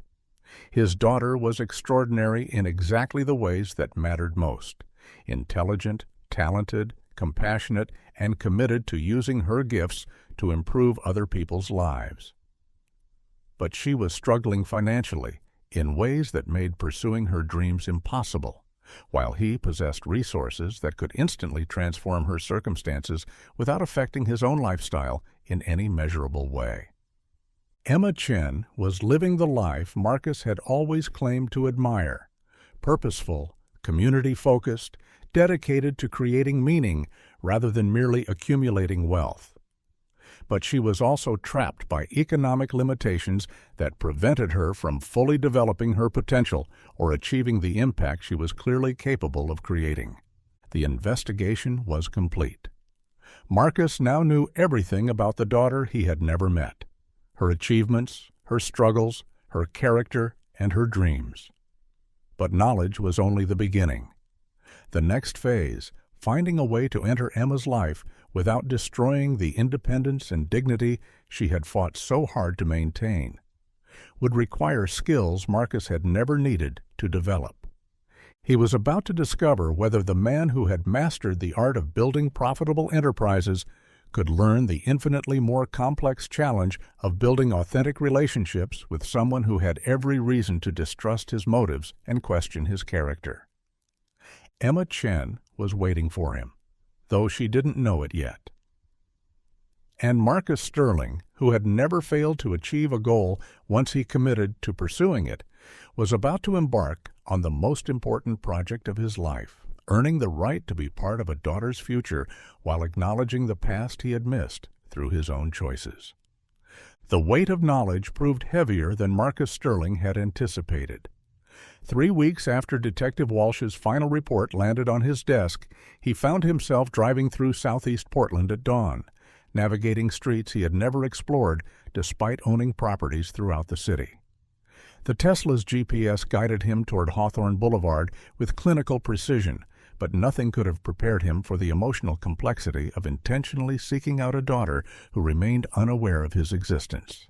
Marcus parked across from Sunrise Cafe, positioning himself with a clear view of the establishment where Emma began each day at 5:30 a.m.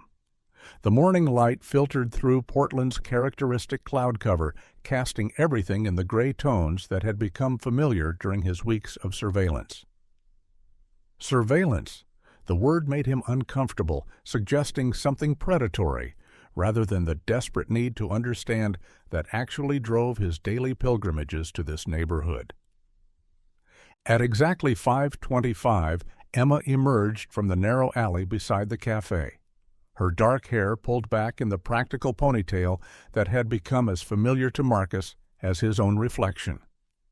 She moved with the efficient purpose of someone who had learned to maximize every minute, unlocking the cafe's front door and disappearing inside to begin the opening routine that would serve the neighborhood's early commuters and students. Marcus had been observing this ritual for 2 weeks, studying his daughter's routines with the same analytical intensity he applied to market research. Emma worked the opening shift at Sunrise Cafe from 6 a.m. to 2 p.m., 6 days a week. Her movements behind the counter were choreographed by repetition: brewing coffee, arranging pastries, setting up the small tables that transformed the Victorian house's front rooms into welcoming gathering spaces. But it was Emma's interactions with customers that revealed the person Marcus was only beginning to understand. Through the cafe's large windows, he watched her remember everyone's usual orders, inquire about family members whose names she had somehow memorized, and offer gentle encouragement to students stressed about upcoming exams. A regular customer mentioned struggling with unemployment. Emma responded by discreetly leaving job listings beside his coffee cup. An elderly woman complained about loneliness. Emma ensured other customers were introduced to her, facilitating conversations that evolved into genuine friendships. "She's building community one conversation at a time," Marcus murmured to himself, recognizing leadership qualities that reminded him painfully of Sarah during their college years. Emma possessed the same intuitive understanding of human connection, the same ability to see past surface differences to recognize shared humanity. At 2:14 p.m., Marcus watched Emma emerge from the cafe's back entrance, her apron folded neatly and tucked into the canvas bag she carried everywhere. But instead of heading home to rest between shifts, Emma walked 6 blocks to Roosevelt Elementary School, where the afternoon segment of her life unfolded in ways that challenged everything Marcus thought he understood about motivation and success. The Sarah Chen Community Arts Center occupied 2 classrooms in Roosevelt Elementary's basement, spaces the school district had allocated for after-school programming that served children whose parents worked late or couldn't afford private child care. Emma had inherited responsibility for the program after her mother's death, transforming what could have been simple babysitting into something approaching magic. Marcus positioned himself near the playground, pretending to review business documents while actually observing through windows that revealed his daughter leading a dozen children aged 6 to 12 in art projects that somehow managed to be both educationally sophisticated and genuinely fun. Today's lesson involved creating self-portraits using mixed media techniques that encouraged each child to represent their cultural heritage alongside their individual personality. "Miss Emma, can I use the gold paint for my grandmother's bracelet?" asked a small girl whose careful attention to detail reminded Marcus of Emma's own artistic precision. "Absolutely, Sophia," Emma replied, kneeling beside the child's workspace. "Tell me about your grandmother's bracelet while you paint it." Marcus watched his daughter guide each child through artistic decisions that built confidence while developing technical skills. She moved between workstations with patient attention, offering suggestions that enhanced rather than directed their creative choices. When one boy became frustrated with his painting, Emma sat beside him, demonstrating breathing techniques that helped him refocus before approaching the work differently. "Art teaches us that there are many ways to solve problems," Emma told the group as they cleaned their brushes. "If one approach doesn't work, we try another. And sometimes the mistakes teach us something more interesting than what we originally planned." The philosophy underlying Emma's teaching approach revealed sophisticated understanding of child development and learning theory that must have come from years of self-directed study. Marcus realized his daughter had essentially taught herself to be an effective educator while managing the program's operations, fundraising, and community outreach. After the children were picked up by parents who thanked Emma with obvious gratitude and affection, Marcus watched his daughter spend an additional hour cleaning the classrooms, organizing supplies, and preparing materials for the next day's activities. The program clearly operated on minimal funding, requiring Emma to stretch resources through creativity and careful planning that would have impressed any business manager. But Emma's day was far from over. At 6 p.m., she walked 12 blocks to the downtown office building where her third job began, cleaning corporate offices for a janitorial service that employed workers who needed flexible schedules or couldn't find other employment. Marcus followed at a distance, parking his Tesla in the building's underground garage and taking the elevator to the 15th floor, where he pretended to work late in his own offices while actually monitoring Emma's activities. Through the glass walls that separated Sterling Industries from adjacent businesses, Marcus watched his daughter vacuum carpets, empty trash bins, and clean bathrooms with the same thorough attention she brought to her art instruction. She worked alone, moving through the offices with quiet efficiency while listening to podcasts about art therapy and child psychology through earbuds that allowed her to learn while earning the money necessary for basic survival. The irony wasn't lost on Marcus that his daughter was cleaning offices just 3 floors below his own executive suite, so close they could have encountered each other in the building's elevator, yet separated by economic circumstances that made their worlds as distinct as different planets.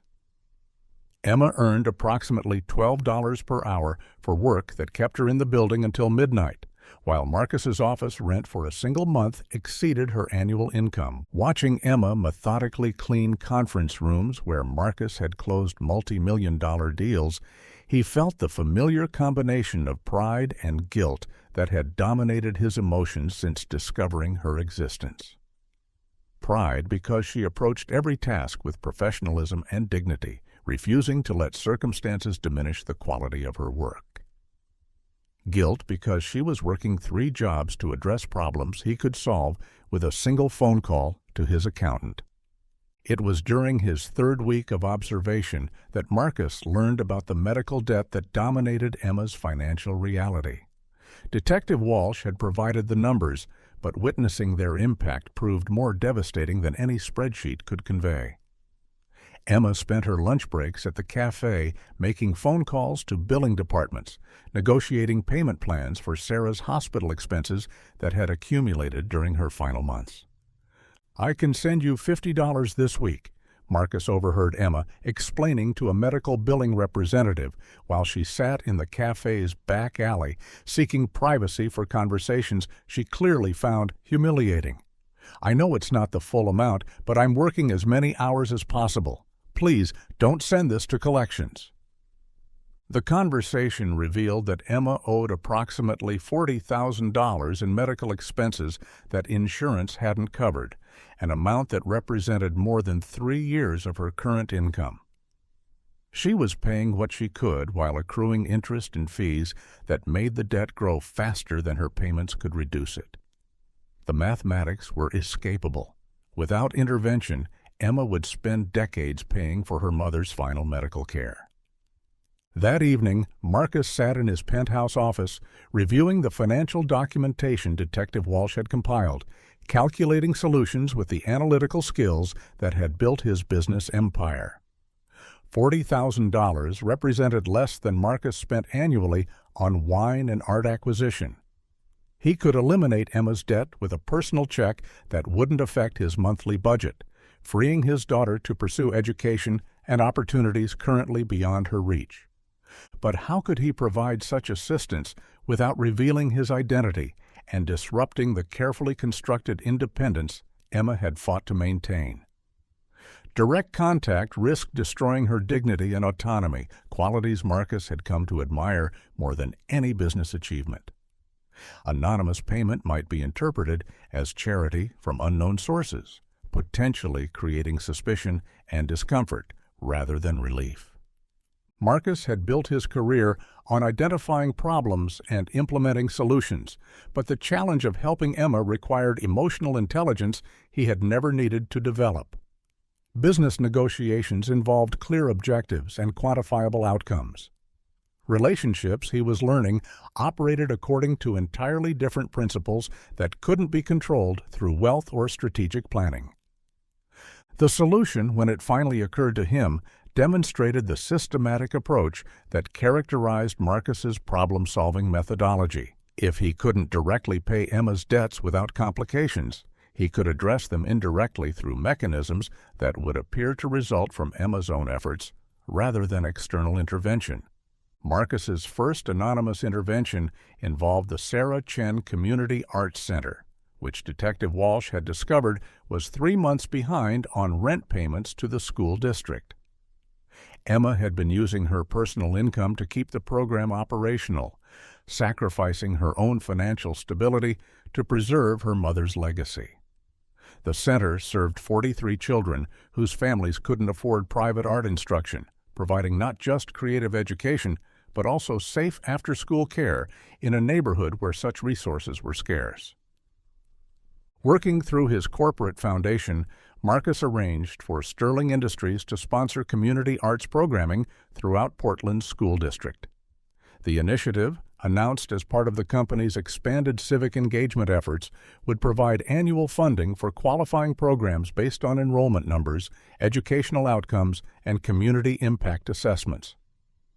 "Congratulations," the school district administrator told Emma during a phone call Marcus arranged to overhear by positioning himself near the elementary school's main office.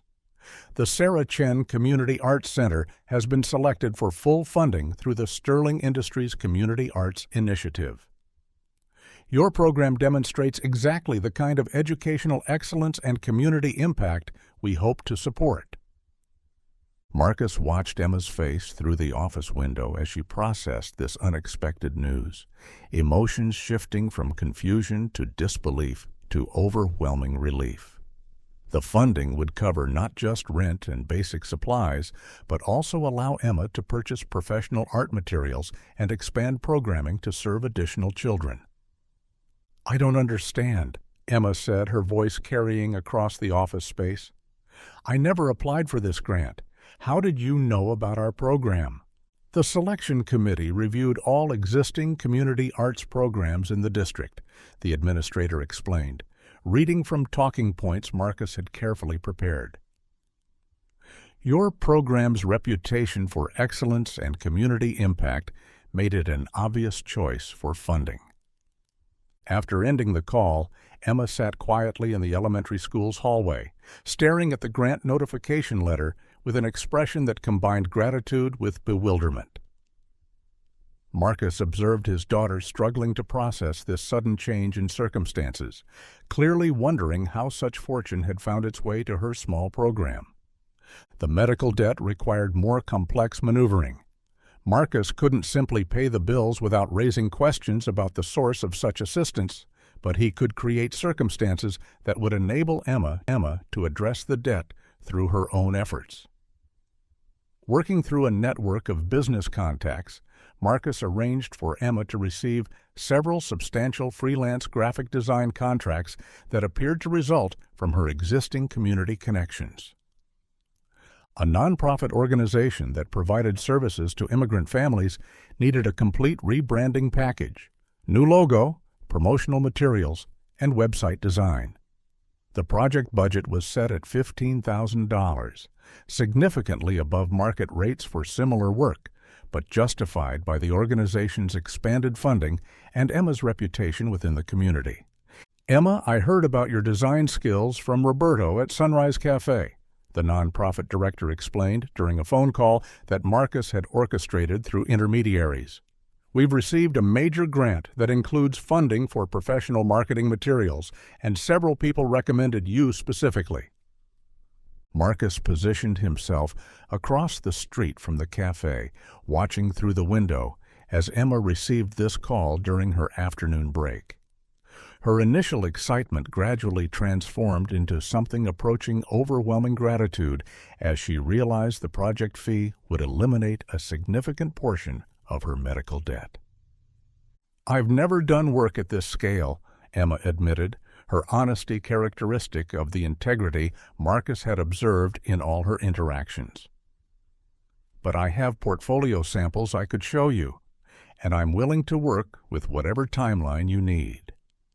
Additional projects followed over the next month, each designed to appear as natural consequences of Emma's growing reputation rather than coordinated interventions. A community health center needed promotional materials for their expanded services. A cultural arts organization required design work for their annual fundraising gala. Local small businesses sought logo updates and marketing packages that highlighted their community connections. Marcus felt like a puppet master orchestrating his daughter's financial relief while remaining invisible to her daily reality. Each project was structured to utilize Emma's actual skills and provide fair compensation for professional quality work, ensuring she could take pride in earning rather than receiving the money that would transform her circumstances. But observing Emma's response to these opportunities revealed aspects of her character that both impressed and concerned Marcus. Rather than simply accepting the increased income and reducing her other work commitments, Emma used the financial breathing room to expand the Community Arts Center's programming and begin offering free design services to neighborhood organizations that couldn't afford professional assistance. "She's helping everyone except herself," Marcus muttered, watching Emma work late into the evening on a pro bono project for a local food bank, while her own apartment remained sparsely furnished and her clothing showed the wear patterns of someone who couldn't afford regular replacement.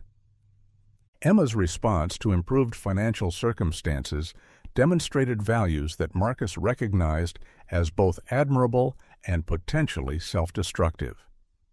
His daughter seemed incapable of prioritizing her own comfort when others in her community faced greater needs. The increased income from design projects enabled her to reduce her janitorial hours but not eliminate them entirely, because several coworkers depended on her presence for transportation and emotional support during their overnight shifts. It was during this period of anonymous assistance that Marcus faced challenges from sources he hadn't anticipated. Catherine, his ex-wife and mother of his other daughter Ashley, learned about his investigation through mutual social connections who had noticed his unusual interest in a particular Portland neighborhood. "I'm concerned about your judgment," Catherine told Marcus during a tense lunch meeting at their usual downtown restaurant. "Ashley mentioned you've been distracted lately, missing calls and canceling plans. Now I hear you're obsessing over some young woman in Southeast Portland. At your age, Marcus, surely you understand how this appears." Marcus felt heat rise in his face, realizing Catherine assumed his interest in Emma was romantic rather than paternal. "It's not what you think, Catherine. This is a complicated family matter that I'm still learning to navigate." "Family matter?" Catherine's tone sharpened with suspicion. "You mean you have another child somewhere? Ashley never mentioned siblings." "Ashley doesn't know yet," Marcus admitted, recognizing he would need to address family revelations far beyond his relationship with Emma. "This is something I only recently discovered myself." Catherine's expression shifted from suspicion to something approaching shock. "You mean you have a daughter you never knew about? How is that possible?" Marcus found himself explaining the broad outlines of his relationship with Sarah and the circumstances that had led to 20 years of unknowing separation from Emma. Catherine listened with the careful attention she had always applied to complex situations, asking questions that revealed both concern for his emotional well-being and practical considerations about how this revelation might affect their own family dynamics. "Ashley has the right to know she has a half-sister," Catherine concluded. "And if this young woman is genuinely your daughter, she deserves to know about her father. But Marcus, you need to be careful about your approach. You can't simply appear in her life and expect immediate acceptance." Similar concerns came from Marcus's business partners, who had noticed his decreased focus on daily operations and increased absences from important meetings. Gregory Hamilton, his longtime friend and now fellow board member, expressed worries that went beyond professional considerations. "You're risking everything you've built," Gregory warned during a private conversation in Marcus's office. "I understand the guilt about an unknown child, but you need to consider the possibility that this young woman might see you as an opportunity rather than a father. 20-year-old art students aren't known for their financial independence." "Emma doesn't even know who I am," Marcus replied, frustrated by the implication that his daughter would be motivated by mercenary considerations. "She has no idea that her father is wealthy, let alone that he owns properties throughout the city." "That could change quickly once she learns your identity," Gregory countered. "Young people today are sophisticated about research and social media. The moment you reveal yourself, she'll know everything about your net worth and business holdings. How will you distinguish between genuine affection and calculated interest?" These warnings forced Marcus to confront questions he had been avoiding. What did he actually want from a relationship with Emma? Was his desire to connect motivated by genuine love for a daughter he had never known, or by guilt about choices he couldn't change? Could he offer Emma meaningful emotional support, or would he simply become another obligation in her already overwhelming life? The answers came gradually through continued observation of Emma's daily routines and community interactions. Marcus spent evening hours parked near the elementary school, watching his daughter lead art classes that had expanded to include adult education sessions for parents who wanted to participate in their children's creative development. He observed her organizing neighborhood cleanup projects that brought together residents from different ethnic and economic backgrounds around shared environmental concerns. Most significantly, Marcus witnessed Emma's response to crisis situations that revealed her character under pressure. When the elderly man who owned the used bookstore next to Emma's apartment building had a heart attack, Emma immediately organized neighborhood support that included meal preparation, bill payment assistance, and store maintenance during his hospitalization. She coordinated care with the efficiency of a professional social worker while contributing her own limited resources to ensure the man's needs were met. She doesn't help people because she has extra money or time, Marcus realized, watching Emma spend her day off cleaning the bookstore and updating its inventory system. She helps because she understands that community responsibility isn't conditional on personal convenience. Emma's approach to crisis management demonstrated leadership qualities that Marcus had spent decades trying to develop in his business employees. She identified problems systematically, mobilized resources efficiently, and coordinated efforts in ways that maximized impact while respecting everyone's dignity. But she applied these skills to community building rather than profit generation, creating value that couldn't be measured in financial terms. The contrast between Emma's values and those Marcus had prioritized throughout his career became increasingly uncomfortable to contemplate. His daughter had developed the kind of character that Marcus had always claimed to respect while pursuing business practices that contradicted such values. Emma served others before herself, built community connections rather than hierarchical power structures, and measured success by positive impact rather than personal accumulation.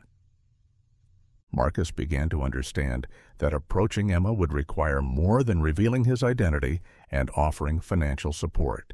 His daughter had built a life based on principles that directly challenged the assumptions underlying his own success. To earn her respect, he would need to demonstrate that he could learn from her example rather than simply expecting her to admire his achievements. The realization led Marcus to reconsider the anonymous assistance he had been providing. Rather than simply solving Emma's problems through financial intervention, perhaps he should find ways to support her goals and amplify her impact while allowing her to maintain the independence and dignity that defined her approach to life. Working through his corporate foundation, Marcus began identifying opportunities that would enable Emma to expand her community arts programming while developing her own professional credentials. He arranged for Portland State University to offer a graduate certificate program in art therapy that would be partially funded through foundation scholarships available to community educators with demonstrated impact. The program is specifically designed for working professionals, the university representative explained to Emma during a recruitment call that Marcus had carefully orchestrated. Classes meet evenings and weekends, with clinical placements available through community partnerships. Given your background with the Sarah Chen Community Arts Center, you would be an ideal candidate for our founding cohort.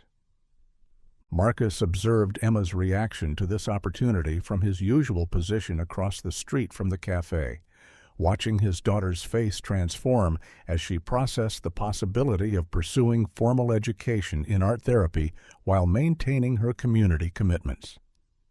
The program would provide exactly the credentials Emma needed to expand her impact while offering flexible scheduling that accommodated her work requirements.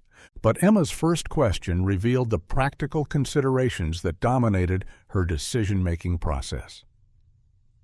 What would the total cost be? I want to make sure I understand the financial commitment before getting too excited about the possibility. The scholarship structure Marcus had designed would cover 80% of tuition costs, with work-study opportunities available to offset remaining expenses. Emma would pay approximately $2,000 annually for a program that typically cost $15,000, a reduction that made graduate education accessible without eliminating her sense of personal investment in the achievement. As winter settled over Portland, Marcus found himself spending increasingly long hours in Emma's neighborhood, not just observing his daughter's activities, but beginning to understand the community she had chosen to serve. He ate lunch at local restaurants, browsed the used bookstore, and attended community meetings where he learned about challenges facing residents who lived far from the economic opportunities that dominated downtown Portland. Emma's work addressed real needs that government programs and established nonprofits had failed to meet effectively. Her art classes provided after-school care for children whose parents worked multiple jobs. Her design services helped small businesses compete with larger companies that could afford professional marketing. Her neighborhood organizing brought together residents who might otherwise remain isolated by language barriers or economic stress. "She's building the kind of community I've always claimed to want to create," Marcus acknowledged, recognizing that his daughter was implementing social impact strategies that his own corporate foundation had discussed but never successfully executed. The observation led Marcus to consider how he might contribute to Emma's work without revealing his identity or undermining her leadership. Sterling Industries possessed resources that could significantly amplify the Community Arts Center's impact. Professional development opportunities for Emma, expanded funding for additional programming, and connections to other organizations working on similar initiatives throughout the region. But any direct intervention risked exposing Marcus's role in Emma's recent financial improvements, potentially destroying the trust and independence that made her work effective. His daughter had built her reputation through authentic community engagement and demonstrated competence. External assistance, no matter how well-intentioned, might be interpreted as patronizing charity that diminished rather than enhanced her standing within the neighborhood. The dilemma forced Marcus to confront limitations of wealth and power that he had never previously acknowledged. His financial resources could solve Emma's immediate problems, but couldn't purchase the relationships and community trust that made her work meaningful. His business connections could create opportunities, but couldn't guarantee that Emma would find such opportunities valuable or compatible with her goals. For the first time in his adult life, Marcus faced a situation where money and influence were insufficient tools for achieving his objectives. Building a relationship with Emma would require emotional authenticity, patience, and willingness to be vulnerable in ways that his business success had never demanded. As December approached, bringing the one-year anniversary of Marcus's discovery of Emma's letter, he realized that his months of observation had transformed his understanding of what he wanted from their potential relationship. Initially, he had been motivated primarily by guilt and curiosity about the daughter he had never known. Now he found himself genuinely inspired by Emma's character and committed to supporting her goals rather than simply assuaging his own regrets. Emma Chen had become more than his unknown daughter. She had become his teacher in areas where his education had been deficient. Through watching her navigate challenges with grace and determination, Marcus was learning about resilience, community responsibility, and the kind of leadership that served others rather than seeking personal advancement. The question was no longer whether he should reveal himself to Emma, but whether he had developed the character necessary to deserve a place in her remarkable life. His daughter had spent 20 years building something beautiful from circumstances that should have been limiting. Marcus was beginning to understand that earning her respect would require becoming someone worthy of the young woman she had become despite his absence. The approach he would eventually choose needed to honor Emma's independence while acknowledging his own desire for connection. It would require humility Marcus had never needed to develop and emotional honesty that contradicted his lifelong practice of maintaining strategic advantage in all relationships. But Emma's example was teaching him that the most important achievements couldn't be controlled or purchased. They could only be earned through authentic commitment to values that transcended personal interest. For the first time in decades, Marcus Sterling was preparing to pursue a goal where success would be defined not by what he gained, but by what he could give to someone who had already proven she possessed everything that truly mattered. The morning fog clung to Portland's streets like a protective shroud as Marcus Sterling sat in his Tesla, parked across from Sunrise Cafe for what felt like the 100th time in 3 months. His hands gripped the steering wheel with uncharacteristic tension, knuckles white against the black leather, as he rehearsed conversations that never seemed adequate for the moment he was finally prepared to face. Today, after weeks of careful planning and sleepless nights, he would cross the invisible barrier that had separated him from his daughter and enter Emma's world not as an anonymous observer, but as a stranger seeking connection. The decision to approach Emma had been excruciating in its complexity. Every scenario Marcus imagined carried risks that could destroy the fragile hope he had nurtured since discovering her letter in the Victorian house's attic. Reveal his identity too quickly, and Emma might reject him out of anger or suspicion. Remain anonymous too long, and any relationship they built would be founded on deception that would ultimately poison whatever trust they managed to establish. Marcus had settled on a middle path that relied on his business instincts for reading people and situations. He would approach Emma as a customer interested in her artistic work, which Detective Walsh's investigation had revealed she occasionally displayed at the cafe.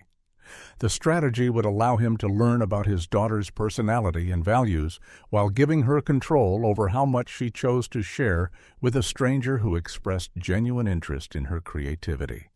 At 7:30 a.m., Marcus finally crossed Hawthorne Boulevard, his expensive Italian shoes clicking against the wet pavement with a rhythm that matched his accelerated heartbeat. The cafe's interior was warm and welcoming, filled with the aroma of fresh coffee and the quiet conversation of neighborhood regulars who treated the space like an extension of their living rooms. Edison bulb lighting cast a golden glow across mismatched furniture that somehow created harmony through its very eclecticism. Emma stood behind the counter, her dark hair pulled back in the practical ponytail Marcus had observed countless times. Wearing the simple black uniform that couldn't diminish the natural grace with which she moved through her morning routine. She was helping an elderly customer choose between pastries, her patience evident as she described each option with the kind of attention that transformed a simple transaction into a moment of human connection. "The blueberry scone is especially good today," Emma was saying, her voice carrying the melodic quality Marcus remembered from Sarah. "Roberto made them with berries from the farmer's market yesterday, and they're still warm from the oven." Marcus waited his turn in line, studying his daughter's interactions with customers who clearly knew and appreciated her. She remembered everyone's usual orders, asked about family members by name, and offered gentle encouragement to a student who was stressed about upcoming exams. These weren't the practiced pleasantries of customer service training. They were genuine expressions of care for people whose lives intersected with hers on a daily basis. "Good morning," Emma said when Marcus reached the counter, offering the warm smile she seemed to give everyone equally. "What can I get started for you today?" Up close, the family resemblance was unmistakable. Emma had inherited Sarah's delicate bone structure and kind eyes, but her jawline and the analytical intelligence that flickered behind her expression clearly came from Marcus's genetics. She was beautiful in a way that owed nothing to artifice or calculation, her attractiveness emerging from the inner confidence and genuine warmth that characterized her every gesture. "Coffee, black," Marcus replied, then gestured toward a small watercolor painting displayed on the wall behind the counter. "And I was wondering about the artwork. Is it from a local artist?" Emma's face lit up with the enthusiasm Marcus had observed whenever art became the topic of conversation.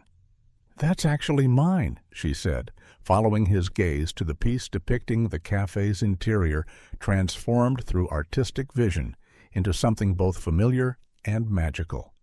"Roberto lets me display a few pieces here, though I'm definitely not trying to turn his coffee shop into a gallery." "It's remarkable," as Marcus said, and the admiration in his voice was entirely genuine. The painting captured not just the physical space, but the emotional atmosphere of the cafe. the sense of community and belonging that made it more than just a business. You've made this place look like how it feels rather than simply how it appears. Emma's smile broadened with pleasure at his understanding. That's exactly what I was trying to achieve. Most people paint coffee shops as generic commercial spaces, but this place has such personality, such warmth. I wanted to capture the way it makes people feel welcome. Are you a professional artist? Marcus asked, though he already knew the answer from his extensive research. Aspiring, Emma replied with self-deprecating humor. I work here to pay the bills while pursuing art on the side. It's the classic Portland story. Everyone's an artist waiting tables or making coffee while they wait for their big break. But there was no bitterness in her tone, no sense that she felt diminished by the necessity of practical employment. Emma spoke about her situation with the kind of acceptance that suggested she had made peace with circumstances while continuing to work toward larger goals. I'd love to see more of your work sometime, Marcus said, accepting the coffee she had prepared with the efficiency that came from thousands of repetitions. Do you show anywhere else in the city? Occasionally at neighborhood art walks, Emma replied, and Marcus noticed the slight flush that suggested she wasn't entirely comfortable promoting herself. There's a show next month at the community center where I teach art classes. Nothing fancy, just local artists sharing what they're working on. Marcus left the cafe that morning with more than coffee. He carried his first direct impression of Emma's personality and the confirmation that his daughter possessed the combination of artistic talent and social consciousness that had characterized Sarah during their college years. But Emma had also developed a quiet confidence and practical resilience that spoke of lessons learned through necessity rather than instruction. Over the following weeks, Marcus became a regular at Sunrise Cafe, timing his visits to coincide with Emma's shifts while varying the schedule enough to appear coincidental rather than deliberate. He occupied different tables, sometimes working on his laptop, and other times simply reading while observing his daughter's interactions with the community she served. You're becoming quite the regular, Emma commented during his fourth visit, bringing his coffee to the table where he sat reviewing business reports. I don't think I've properly introduced myself. I'm Emma. Marcus, he replied, the name feeling strange on his tongue in this context.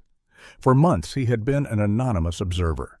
Now he was a customer building rapport with his daughter, who had no idea she was serving coffee to her father. I work downtown, but prefer the atmosphere here to the corporate chains near my office. What kind of work do you do? Emma asked, and Marcus appreciated her genuine curiosity rather than mere politeness. Real estate development, Marcus answered carefully, aware that his actual position might create unwanted dynamics. Mostly commercial properties. Nothing too exciting. Emma nodded, apparently satisfied with this explanation. My mother always said the city needed more developers who cared about communities, rather than just profit margins. She believed development could strengthen neighborhoods instead of displacing them.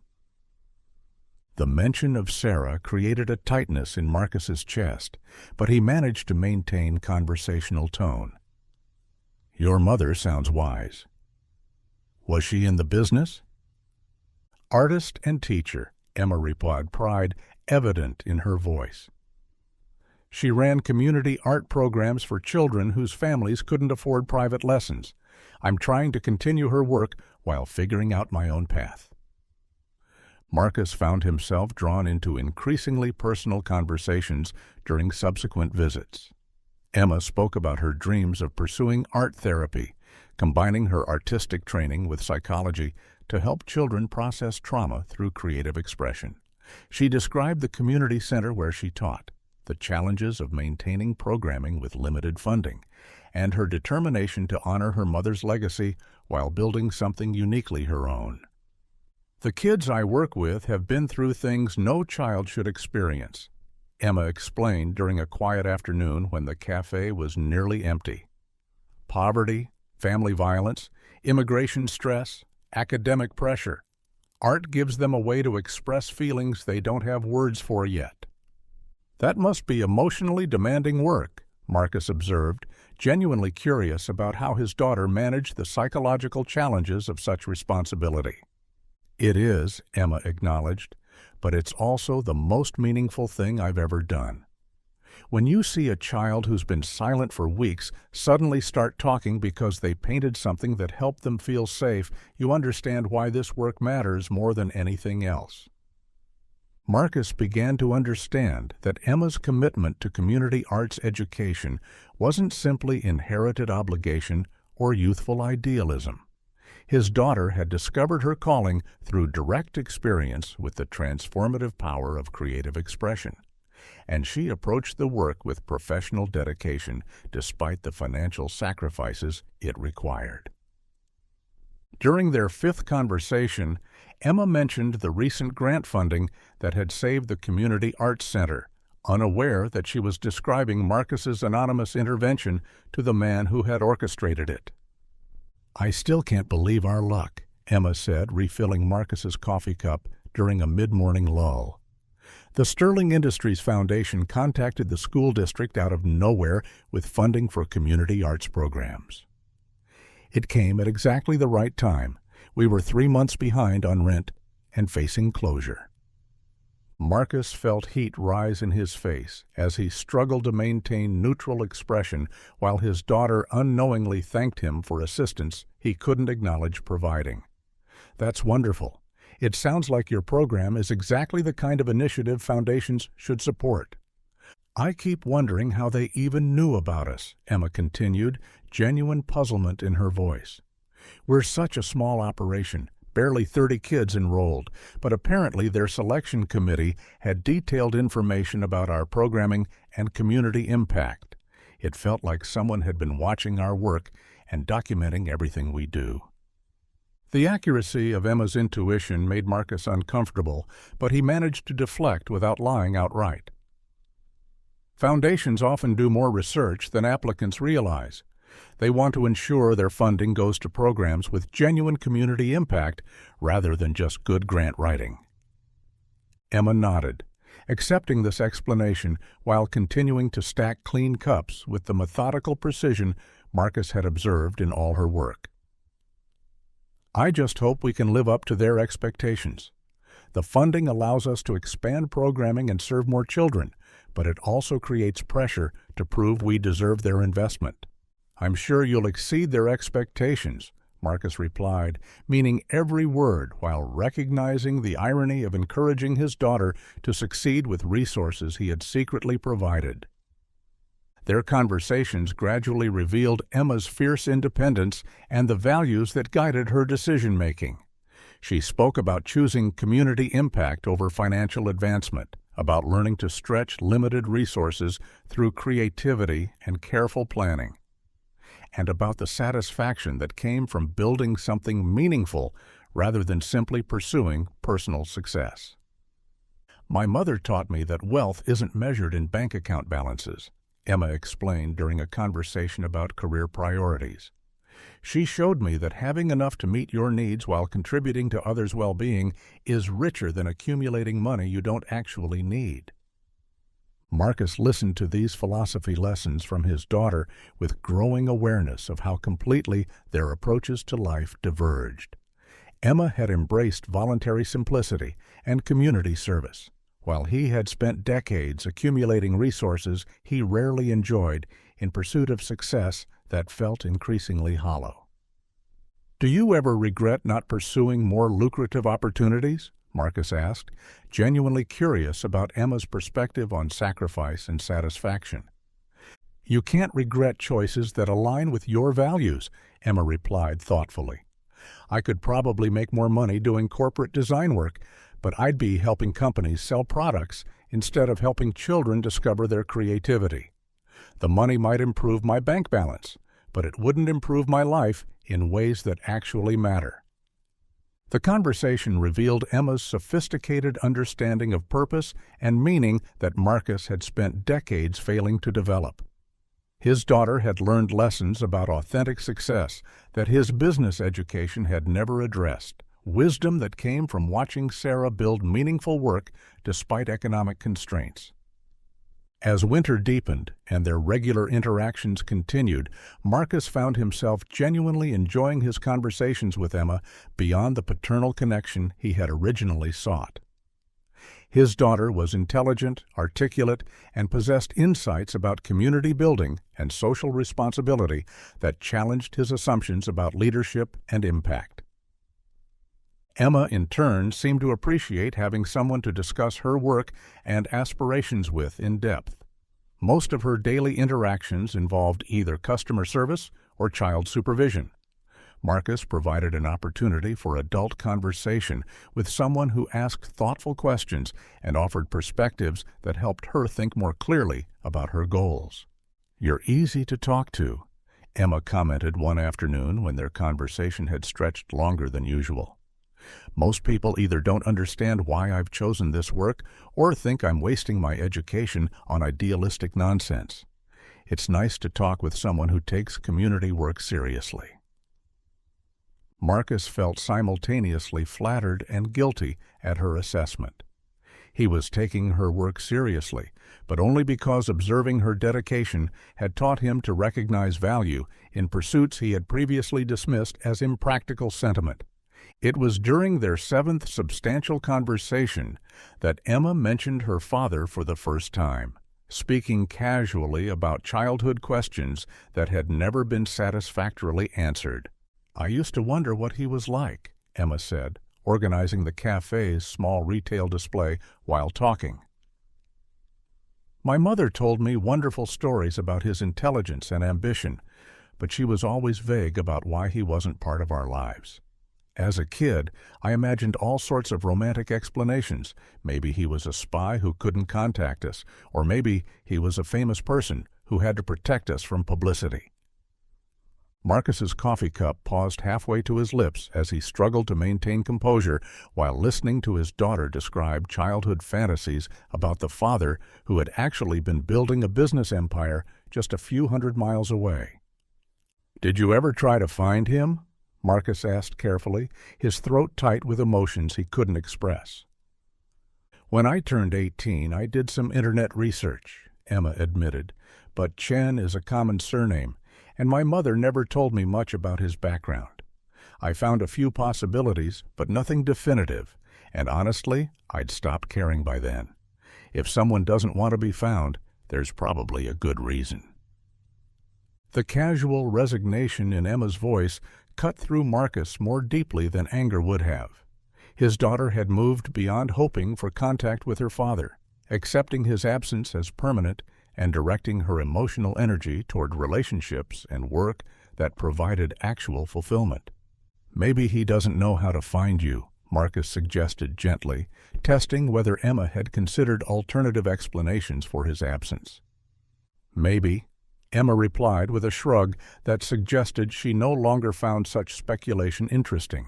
"But after 20 years, it doesn't really matter why he's not here. I had an amazing mother who taught me everything important, and I've built a life I'm proud of. Adding a father figure at this point would just complicate things unnecessarily." Emma's words revealed exactly what Marcus had feared. His daughter had constructed a complete identity that didn't require his presence or input. She wasn't waiting for him to rescue her or provide missing elements to her life. Emma had thrived without him and might genuinely prefer to continue doing so. The realization forced Marcus to confront the possibility that his desire for connection might be entirely selfish, motivated by his own need for redemption rather than Emma's need for family. His daughter seemed genuinely content with her life, despite its financial challenges and demanding schedule. Introducing himself might disrupt her carefully maintained equilibrium without providing compensating benefits. But as their conversations continued and their friendship deepened, Marcus began to hope that Emma might welcome his presence in her life for reasons beyond genetic connection. She seemed to enjoy their discussions, appreciate his perspectives on her work, and value having someone who understood the complex motivations behind her career choices. It was this growing friendship that finally gave Marcus the courage to reveal his identity. though the decision came through circumstances he hadn't planned, rather than the careful strategy he had been developing. The revelation occurred on a gray February afternoon when Emma was describing her latest project, a memorial mural for the community center that would honor local residents who had made significant contributions to neighborhood improvement. She mentioned researching historical figures and contemporary leaders who embodied the kind of community service she hoped to celebrate. "There's this one woman, Sarah Chen, who started our art program 15 years ago," Emma said, mixing paint behind the counter during a quiet period.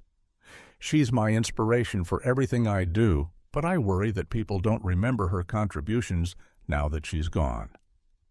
"Tell me about her," Marcus said, recognizing the opening he had been unconsciously waiting for. "She was extraordinary," Emma replied, her voice warming with love and admiration. "Single mother who devoted her life to giving children access to creative education regardless of their family's economic situation. She battled lupus for years, but never let it stop her from showing up for the kids who needed her." Emma's description of Sarah focused entirely on her mother's professional achievements and character, without mentioning personal details that might have complicated the narrative for casual listeners. But as she spoke, Marcus recognized the woman he had loved in college, now filtered through their daughter's perspective and elevated to heroic status through 20 years of devotion and sacrifice. "She sounds remarkable," Marcus said truthfully. "You're fortunate to have had such an inspiring mother." "I am," Emma agreed, then looked up from her paint, mixing with sudden intensity. "She never talked much about my father, but I always sensed she was protecting me from something painful. I think he hurt her somehow, probably by choosing his career over his family. She never said anything negative about him, but her silence spoke volumes." The moment hung between them, loaded with implications Marcus couldn't ignore. Emma's assessment of her father's character was devastatingly accurate, and her loyalty to Sarah's memory made his own behavior seem even more contemptible than his private guilt had suggested. "What would you say to him if you could?" Marcus asked, the question emerging before he could consider its wisdom. Emma paused her work, considering the hypothetical with the same thoughtfulness she brought to all complex questions. "I guess I'd want to understand his reasoning. How do you choose ambition over love? How do you walk away from someone like my mother without looking back? But mostly, I'd want him to know what he missed. She was incredible, and he chose not to see it." Marcus felt his carefully maintained composure beginning to crack under the weight of Emma's words. His daughter wasn't angry at her absent father. She was disappointed in him, which somehow felt infinitely worse than rage would have been. "Emma," Marcus said slowly, setting down his coffee cup with deliberate care, "there's something I need to tell you." Something in his tone made Emma look up sharply, her artist's intuition recognizing a shift in emotional atmosphere before her rational mind understood what was happening. "My full name is Marcus Sterling," he continued, each word feeling like a step toward a cliff edge. "I think Sarah Chen was a student I knew in college 20 years ago. I think you might be my daughter." The paintbrush slipped from Emma's fingers, clattering against the counter as color drained from her face. For a moment she stared at Marcus with the same analytical intensity she applied to studying artistic compositions, as though she could decode his features and find proof of his claim written in their shared genetics. "That's not possible," Emma said finally, her voice barely above a whisper. "My father... you... this can't be happening." Marcus watched his daughter process the revelation, her emotions shifting visibly from shock to disbelief to something approaching devastation. She gripped the counter's edge as though the physical world had become unstable, her breathing shallow and rapid. "I've been coming here for weeks," Marcus admitted, recognizing that further deception was impossible.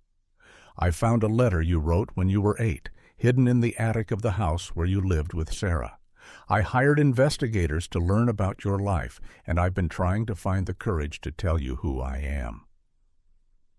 "You've been watching me," Emma said, her voice hollow with the implications. "All these conversations, this friendship, it was all manipulation. You've been lying to me every single day."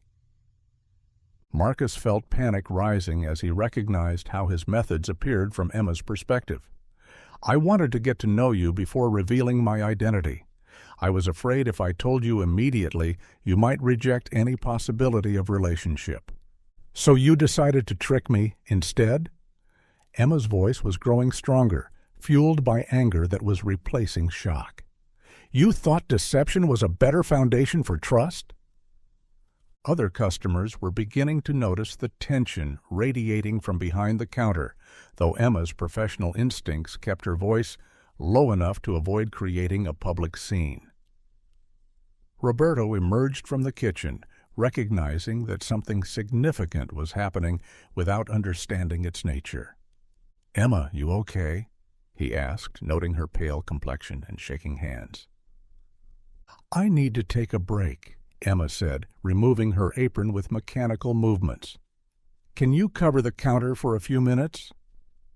Without waiting for Marcus to respond, Emma walked toward the cafe's back exit, leaving him to follow or remain behind. Marcus chose to follow, joining his daughter in the narrow alley where she had taken private phone calls about medical bills and community center problems during the months he had observed her from across the street. 20 years, Emma said, turning to face him with eyes that blazed with emotions Marcus couldn't entirely decode. 20 years I believe my father simply didn't want me. Do you have any idea what that does to a child? Emma, I didn't know you existed, Marcus said desperately, trying to convey the sincerity behind his belated appearance.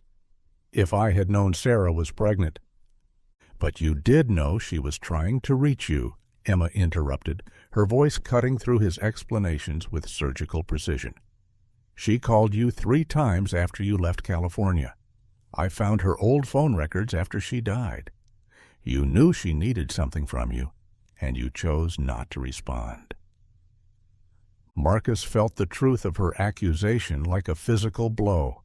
He had ignored Sarah's calls, prioritizing his internship and early career development over whatever personal complications his ex-girlfriend might have needed to discuss.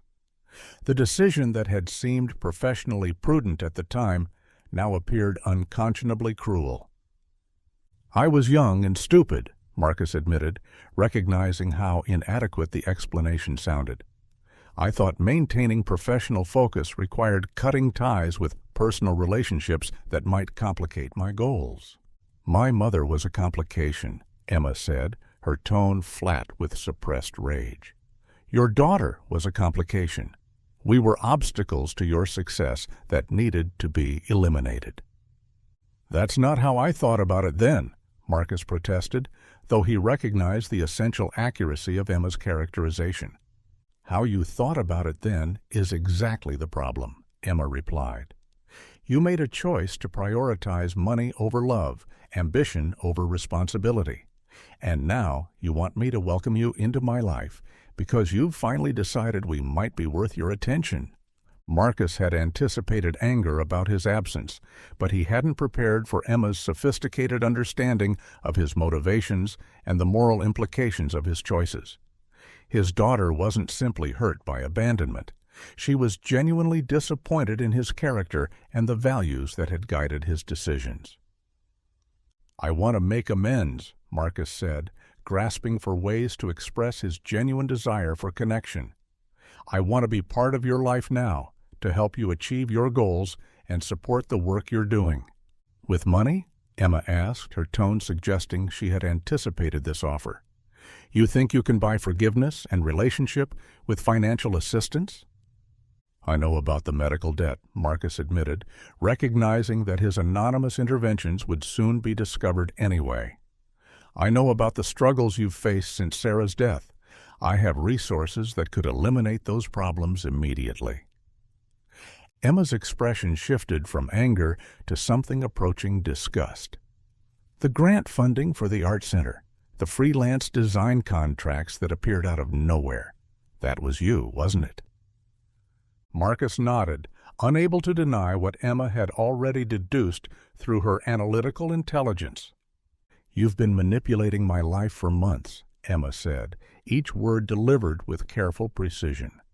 "Creating fake opportunities, solving problems I didn't ask you to solve, making me think I was succeeding through my own efforts when actually I was being managed by someone who thought money could substitute for genuine relationship." "I wanted to help without interfering with your independence," Marcus explained, recognizing how his reasoning sounded when articulated.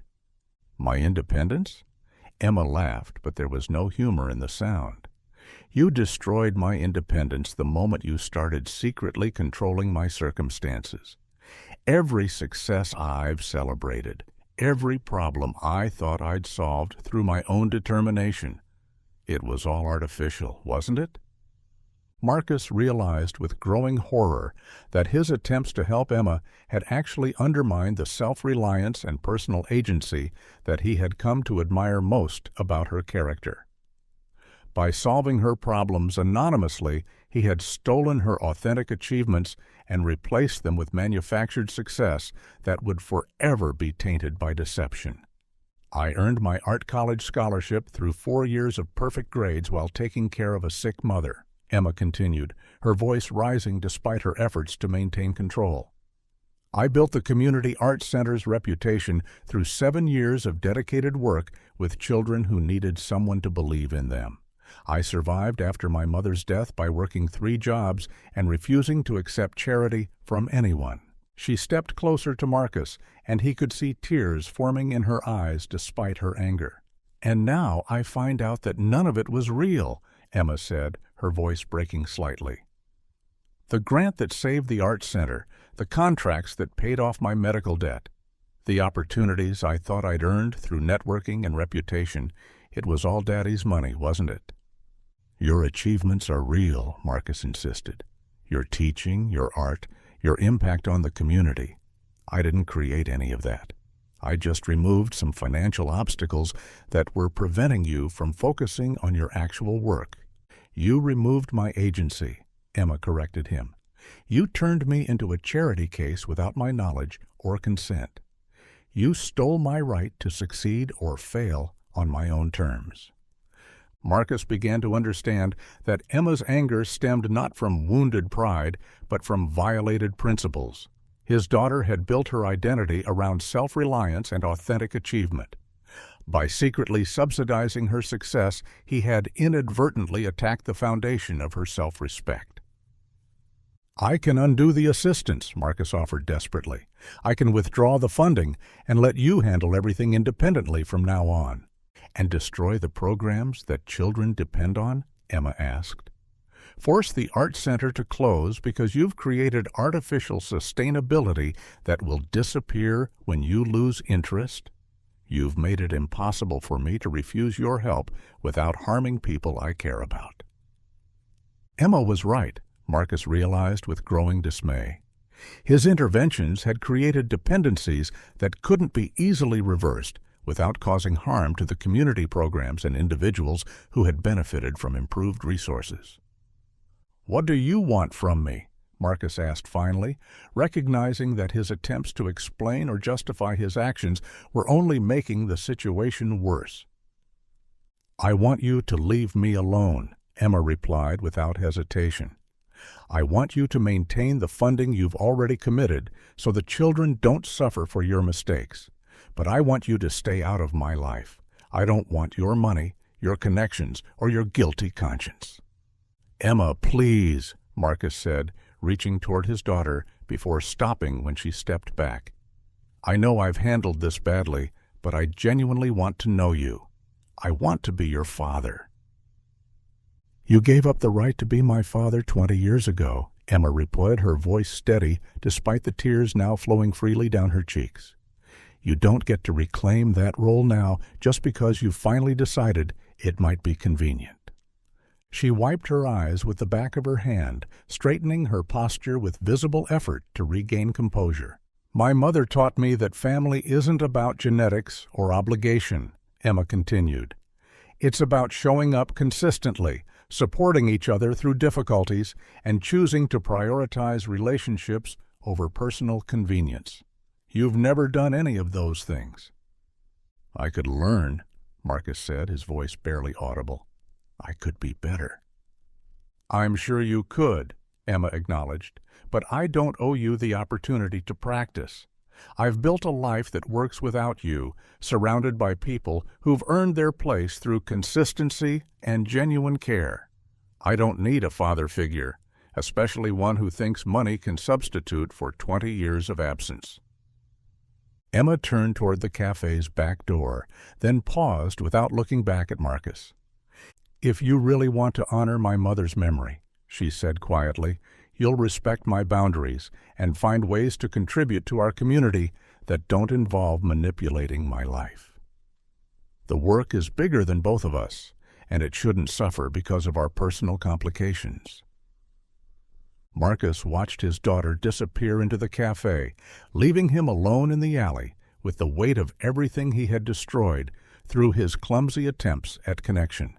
He had found Emma, learned to admire her character, and destroyed any possibility of relationship through the same strategic thinking that had built his business empire while isolating him from authentic human connection. Standing in the gray Portland afternoon, Marcus Sterling finally understood that some achievements couldn't be purchased, some relationships couldn't be managed, and some mistakes couldn't be undone through financial intervention. His daughter had taught him the most important lesson of his life, that love required vulnerability, trust demanded honesty, and family was something that had to be built rather than claimed.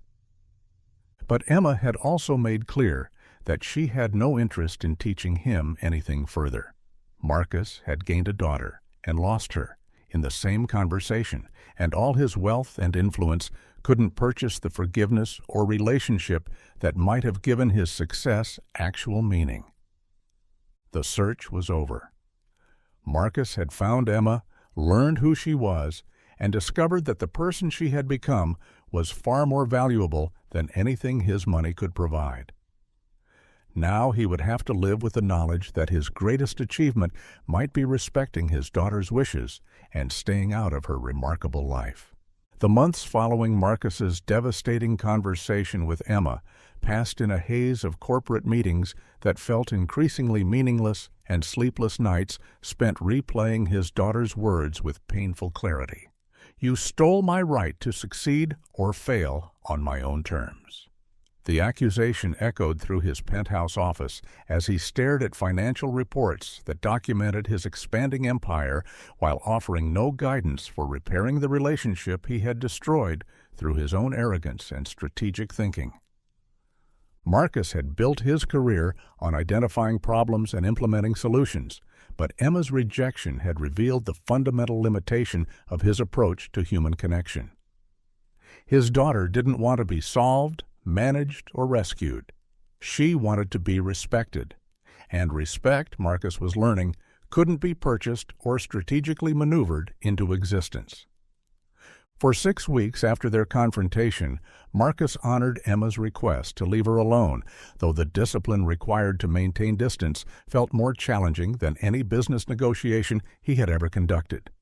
He drove past Sunrise Cafe during his morning commute, noting Emma's presence through the windows while forcing himself to continue toward his downtown office.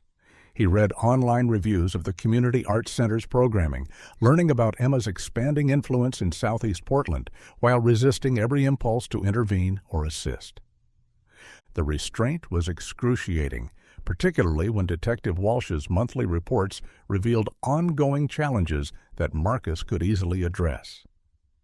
Emma had increased her work hours to compensate for reduced freelance income after declining several projects that had originated through Marcus's anonymous network. The Community Arts Center was struggling to maintain supplies for their expanded programming, relying on Emma's personal purchases of basic materials when their budget couldn't cover necessities. "She's working herself to exhaustion," Detective Walsh reported during a meeting Marcus had scheduled primarily to confirm Emma's well-being. 60-hour weeks between the cafe, teaching, and evening custodial work. Several neighbors have expressed concern about her health, but Emma consistently declines offers of help. Marcus absorbed this information with growing frustration at his own helplessness. His daughter was sacrificing her physical and emotional well-being to maintain independence he had inadvertently undermined, while he possessed resources that could instantly alleviate her struggles. But Emma had made clear that his money was unwelcome, and any intervention would be interpreted as continued manipulation rather than genuine support. "What about the community response to her work?" Marcus asked, seeking some reassurance that Emma's efforts were being recognized and appreciated despite their personal complications. "Extraordinary," Detective Walsh replied, consulting her notes with something approaching admiration. Emma's expanded the Arts Center to serve 63 children, established partnerships with 3 other community organizations, and organized monthly neighborhood events that bring together families from different cultural backgrounds. Local media has started featuring her programming, and several universities have reached out about documenting her educational methods. Marcus felt simultaneous pride and isolation at these reports. Emma was achieving exactly the kind of community impact he had always claimed to value, but her success was occurring entirely outside his sphere of influence or recognition. His daughter was building the meaningful legacy that had always eluded his own achievements, while he remained an unwelcome outsider to the most important work being done in his city. The transformation in Marcus's perspective began gradually, sparked by a newspaper article that appeared in the Portland Tribune's community section 3 months after his confrontation with Emma. The piece, titled "Local Artist Transforms Neighborhood Through Creative Education," featured a full-page spread about the Sarah Chen Community Arts Center and Emma's innovative approach to serving children from low-income families. Emma Chen has inherited her mother's vision while developing her own unique methods for using art to build bridges across cultural and economic divides, the article explained, accompanied by photographs of children working on collaborative murals that celebrated their neighborhood's diversity. The center serves families who might otherwise lack access to creative programming, providing not just artistic education, but also a safe community space where children develop confidence and social skills. Marcus studied the photographs with intense focus, noting details that revealed Emma's sophisticated understanding of both pedagogy and community development. The classroom spaces were organized to encourage collaboration while allowing individual expression. Wall displays showcased work from children of various skill levels, creating an environment where effort was celebrated rather than just natural talent. Most significantly, the images captured genuine joy on the faces of both students and their teacher. Ms. Chen's approach differs from traditional art education because she emphasizes community service alongside creative development, the article continued. Students regularly create artwork for local businesses, design promotional materials for community organizations, and participate in public art projects that beautify the neighborhood while teaching civic engagement. The program Emma had developed was exactly what Marcus had always envisioned his corporate foundation supporting: sustainable community improvement that built local capacity rather than creating dependency on external funding. But Emma had achieved this impact through direct engagement and authentic relationships rather than strategic philanthropic investment. Reading about his daughter's accomplishments in the newspaper, Marcus realized that his months of observation and intervention had completely missed the most important aspects of Emma's work. He had focused on solving her financial problems while remaining ignorant of her actual goals and methods. Emma wasn't simply teaching art classes. She was implementing a comprehensive community development strategy that used creativity as a tool for social cohesion and individual empowerment. The article concluded with Emma's reflection on her mother's influence. Sarah Chen taught me that artists have responsibility to serve their communities, not just express themselves. Everything I do is built on her foundation, but I'm trying to expand the model to reach more families and create larger impact. Marcus set down the newspaper with a clarity of purpose he hadn't experienced since discovering Emma's childhood letter. His daughter had clearly articulated her vision and demonstrated her capability to implement it effectively.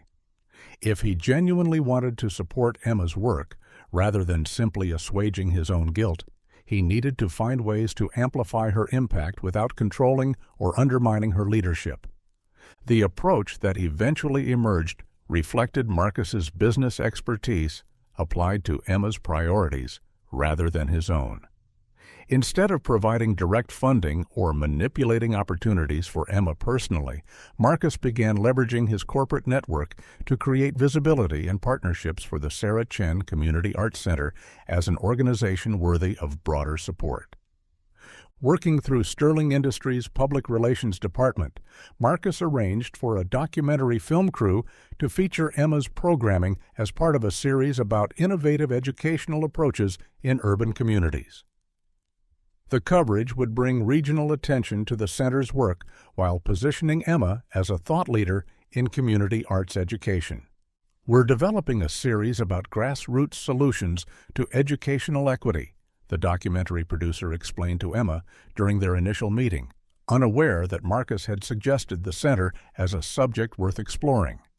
Your program demonstrates exactly the kind of community-based innovation we want to highlight. Marcus watched the filmed interviews from his office, noting how Emma's natural charisma and articulate vision translated effectively to camera. His daughter discussed her teaching philosophy with the confidence of someone who had developed expertise through practice rather than academic theory. She demonstrated activities that engaged children across different skill levels while explaining how creative expression could build academic confidence and social awareness. Art education isn't separate from other learning, Emma told the interviewer, surrounded by student artwork that illustrated her points. When children create visual narratives about their family's immigration stories, they're developing writing skills, historical understanding, and cultural pride simultaneously. Creativity doesn't just make other subjects more interesting, it makes them more meaningful. The documentary, when it aired 6 months later, generated exactly the response Marcus had hoped for. Educational foundations contacted Emma about replicating her methods in other communities. University researchers requested permission to study her program's outcomes. Most significantly, local businesses and organizations began approaching the center directly, offering partnerships and support that originated from genuine appreciation rather than strategic manipulation. "I've been getting calls all week," Emma told Roberto during a conversation Marcus overheard while maintaining his regular coffee routine at Sunrise Cafe. Apparently, the documentary reached people who actually understand what we're trying to accomplish, not just funding opportunities, but collaboration with organizations that share our values. Marcus felt satisfaction that had nothing to do with personal recognition. Emma's excitement about authentic partnerships validated his new approach to supporting her work. By creating visibility rather than providing resources, he had enabled Emma to attract assistance that enhanced rather than undermined her agency and leadership. The success of the documentary led Marcus to identify additional opportunities for amplifying Emma's impact without revealing his involvement. Sterling Industries began hosting corporate events that featured local artists and community organizations, creating platforms for Emma to network with potential supporters who could provide ongoing collaboration rather than one-time donations. We're expanding our corporate social responsibility initiatives to include deeper partnerships with community-based organizations, Marcus announced during a board meeting where he introduced the new event series. Rather than simply writing checks to established charities, we want to connect our employees and partners with innovative local programs that demonstrate measurable impact. The events provided Emma with access to Portland's business community while allowing her to maintain complete control over how she presented her work and what partnerships she chose to pursue. Marcus observed from across crowded conference rooms as his daughter engaged with potential collaborators, noting her sophisticated ability to assess whether organizations shared her values or simply sought association with positive publicity. Emma consistently prioritized partnerships that would enhance programming for the children she served rather than opportunities that offered personal advancement or recognition. When a prestigious gallery offered to feature her artwork in a solo exhibition, Emma negotiated for a group show that would include work from her students alongside her own pieces. When a corporate foundation proposed funding that would require standardized testing to measure outcomes, Emma declined in favor of smaller grants that allowed her to maintain her holistic approach to evaluation. "She has better business instincts than most of my executives," Marcus observed to himself, watching Emma navigate complex organizational politics with intuitive understanding of power dynamics and authentic relationship building. Through these events and the networks they created, Emma attracted a fellowship opportunity that would provide her with additional training in art therapy while allowing her to maintain her community teaching responsibilities.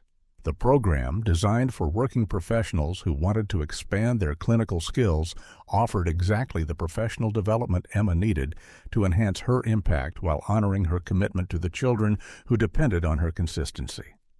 "It's perfect," Emma told a colleague during a conversation Marcus happened to overhear. 9 months of intensive training that I can complete while maintaining my other work.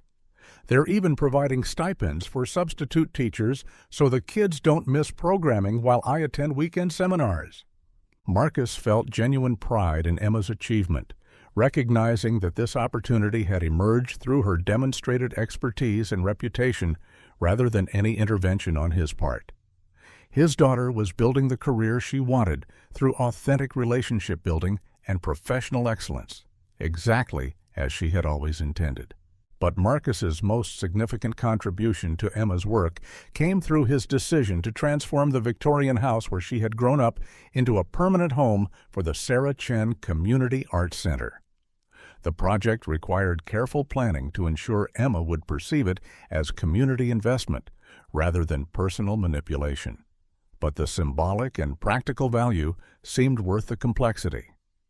Working through an intermediary nonprofit organization, Marcus arranged for Sterling Industries to purchase the Victorian house from the bank that had foreclosed on it after Sarah's death. The transaction was structured as a community development initiative that would establish permanent affordable space for local organizations serving low-income families.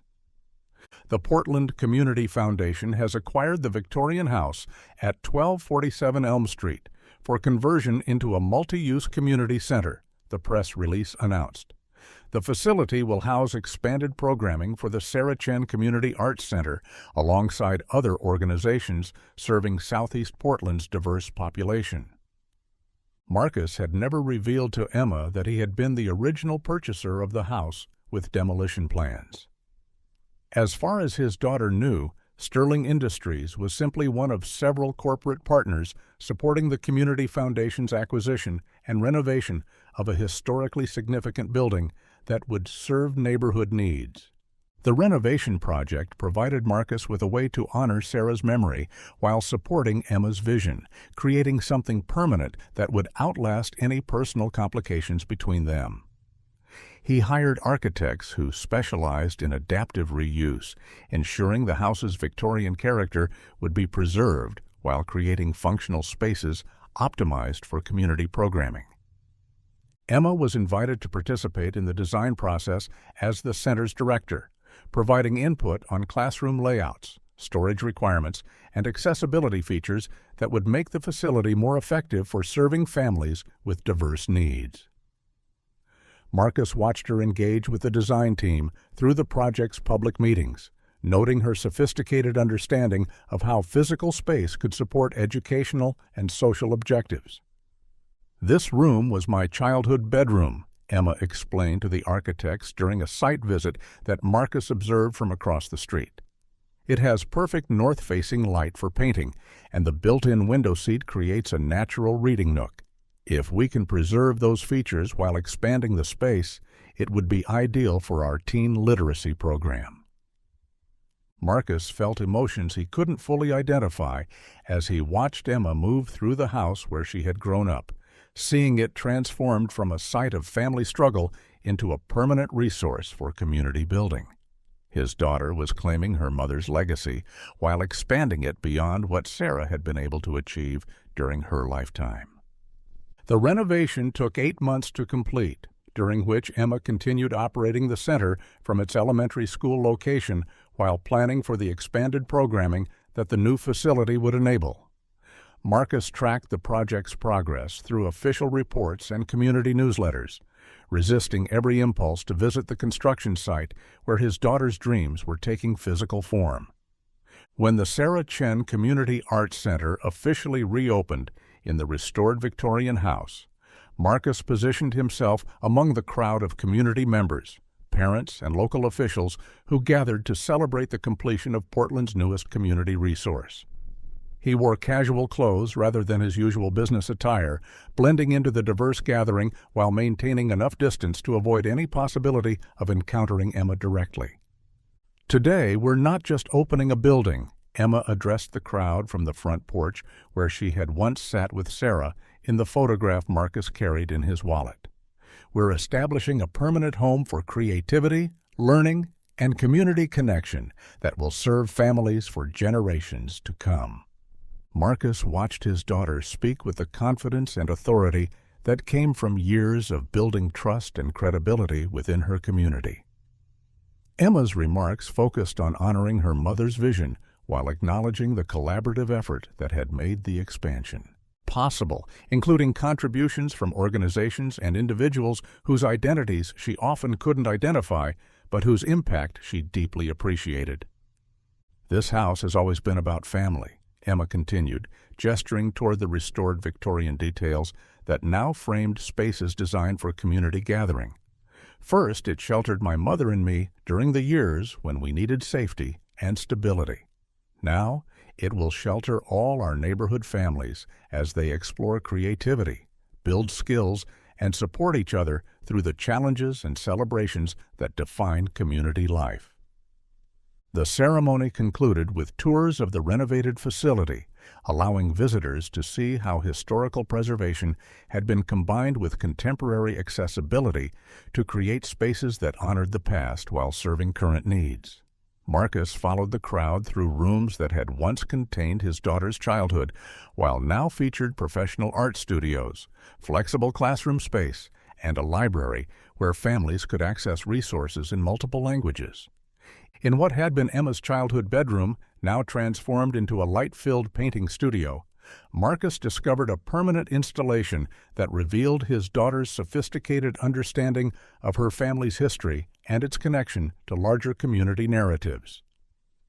The walls featured a timeline mural that traced the house's evolution from private residence to community center, including historical photographs, architectural details, and artistic representations of the families who had shaped its character over more than a century.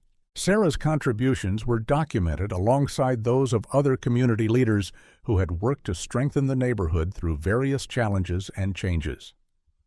Emma had positioned her mother's legacy within a broader context of collective effort and mutual support, demonstrating the historical perspective that informed her approach to contemporary community building. But it was in the house's renovated attic that Marcus discovered his daughter's most profound achievement. The space where Emma had once hidden letters to her unknown father had been transformed into a quiet retreat area where children could process difficult emotions through individual artistic expression. The hidden compartment where Marcus had found Emma's childhood correspondence now contained a small library of art therapy resources and journals where young visitors could record their own thoughts and feelings. "Some of our students come from families experiencing trauma or transition," Emma explained to a group of visitors that included Marcus, though she didn't recognize him among the crowd. This space provides privacy and calm, where they can explore their feelings through drawing or writing without pressure to share their work until they're ready. Marcus realized that Emma had transformed the site of her own childhood longing into a resource for healing other children's pain. The place where his daughter had written letters to a father who never came had become a sanctuary where other children could safely express their own complex emotions about family relationships, immigration experiences, or academic struggles. The symbolism was both heartbreaking and profoundly hopeful. Emma had taken her own childhood wounds and transformed them into wisdom that could help other young people navigate similar challenges. Rather than allowing her father's absence to create bitterness or cynicism, she had used that experience to develop empathy and insight that enhanced her ability to support children facing their own family complications. As the crowd dispersed and the official opening celebration concluded, Marcus remained in the attic space, studying the resources Emma had assembled and the thoughtful way she had arranged the furniture to create psychological safety alongside creative inspiration. His daughter had become exactly the kind of person he had always claimed to admire, someone who transformed personal challenge into community service, who built something beautiful from circumstances that could have justified resentment or defeat. The success of the center's reopening generated media attention that brought Emma's work to the notice of national organizations focused on community arts education. Over the following months, Emma received invitations to speak at conferences, contribute articles to professional journals, and consult with communities interested in replicating her methods. Marcus followed Emma's growing recognition through industry publications and news coverage, noting how his daughter consistently used increased visibility to advocate for community-based approaches to education and social services rather than promoting her personal achievements.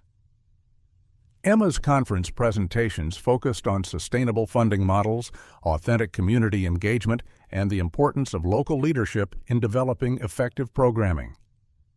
Too often, community organizations become dependent on external funding that can disappear when foundations shift priorities or economic conditions change, Emma explained in an interview with a national arts education magazine. Sustainable impact requires building genuine relationships within the communities you serve, developing local capacity for leadership and resource generation, and creating programming that addresses real needs rather than imposed solutions. Marcus recognized his own failures reflected in Emma's wisdom about authentic community development. His daughter had learned through experience what his business education had never taught him, that lasting change required patience, humility, and willingness to follow rather than lead when working in communities different from your own. It was Emma's growing national profile that eventually created the opportunity for Marcus to reconnect with his daughter in a way that respected her boundaries while acknowledging their relationship. When Emma was invited to deliver the keynote address at a national conference on innovative approaches to community education, Marcus attended as an audience member interested in learning about effective social impact strategies. The conference was held in Seattle, providing enough distance from Portland to make Marcus's attendance seem coincidental rather than deliberately orchestrated. He registered under Sterling Industries' Corporate Citizenship Initiative, positioning himself as a business leader seeking to understand best practices for authentic community engagement. Emma's presentation exceeded Marcus's already high expectations for her public speaking abilities. His daughter addressed an audience of several hundred educators, nonprofit leaders, and philanthropists with the kind of authority that comes from deep expertise combined with genuine passion for the work. Community arts education isn't about teaching painting or sculpture, Emma explained, using slides that featured photographs from the Sarah Chen Community Arts Center alongside data about student outcomes and family engagement. It's about creating spaces where people can explore their identity, express their experiences, and build connections across differences that might otherwise divide them. Marcus found himself taking notes like the other audience members, genuinely learning from Emma's presentation rather than simply observing his daughter's professional success. Her analysis of effective community engagement strategies challenged assumptions he had held about the relationship between funding and impact, leadership and service, individual achievement and collective well-being. "The most important lesson I've learned," Emma concluded, "is that you can't build authentic community relationships from the outside. You have to show up consistently, listen more than you speak, and be willing to let community members define their own needs and solutions. External resources can support community-driven initiatives, but they should never substitute for local leadership and ownership." During the question period that followed, Marcus raised his hand with genuine curiosity about one of Emma's points rather than any desire to reveal his identity or create personal interaction. "You mentioned the importance of letting communities define their own needs," Marcus said when Emma called on him. "How do organizations with resources determine whether their assistance will be helpful versus harmful to existing community leadership?" Emma studied the questioner with the analytical attention she gave all serious inquiries, not recognizing Marcus among the hundreds of conference attendees, but appreciating the sophistication of his question. "That's exactly the right question to ask," Emma replied thoughtfully. "I think you have to start by spending time in communities without any agenda except learning and building relationships. You have to prove your commitment to understanding rather than just implementing your own ideas. And most importantly, you have to be prepared to follow rather than lead, even when you have resources that could address problems you can see." Marcus felt the wisdom of Emma's response settle into his understanding like missing pieces of a puzzle, finally falling into place. His daughter was describing the approach he should have taken from the moment he discovered her existence: genuine curiosity, patient relationship building, and willingness to support her goals rather than imposing his own agenda for their connection. After the presentation ended, Marcus joined the reception where attendees continued discussing strategies for effective community engagement over dinner and networking conversations. Emma moved through the crowd with gracious professionalism, answering questions about her methods while building connections with potential collaborators from other regions. Marcus positioned himself where he could observe Emma's interactions without intruding, noting her genuine interest in learning from other attendees' experiences rather than simply promoting her own work. His daughter approached the networking event as an opportunity for mutual education and support building rather than personal advancement or resource acquisition. It was during this reception that chance created the opening Marcus had been hoping for without knowing how to achieve it. Emma found herself in conversation with a group of foundation leaders who were discussing challenges in evaluating community-based programming that resisted traditional outcome measurement approaches. "The problem is that our boards want quantifiable metrics," one foundation director explained. "But the most meaningful community work often involves relationship building and cultural change that can't be easily measured in quarterly reports." "Exactly," Emma agreed.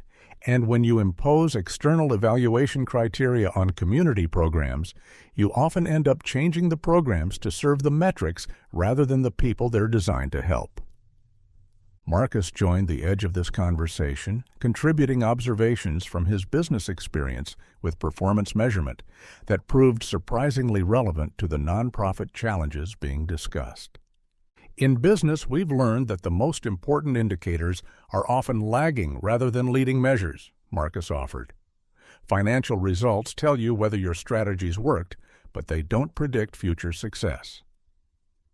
The real indicators are often qualitative: employee satisfaction, customer loyalty, community reputation. Those are harder to measure, but more predictive of sustainable success." Emma turned toward the speaker with interest, recognizing wisdom that aligned with her own experience while coming from a different professional background. "That's a helpful framework," Emma said, studying Marcus more closely than she had during his earlier question. Could you give a specific example of how that might apply to community programming evaluation? Marcus felt his pulse accelerate as he realized Emma was engaging with him directly, though she still showed no sign of recognition. Well, if you're trying to measure the impact of arts education on children's academic achievement, test scores might be your lagging indicator. But the leading indicators might be things like class attendance, family engagement in school activities, or students' willingness to take creative risks in other subjects. Yes, Emma responded with enthusiasm. Those are exactly the changes we see first in our programming. Children start showing up more consistently, parents become more involved in their education, and teachers notice students approaching other subjects with more confidence and creativity.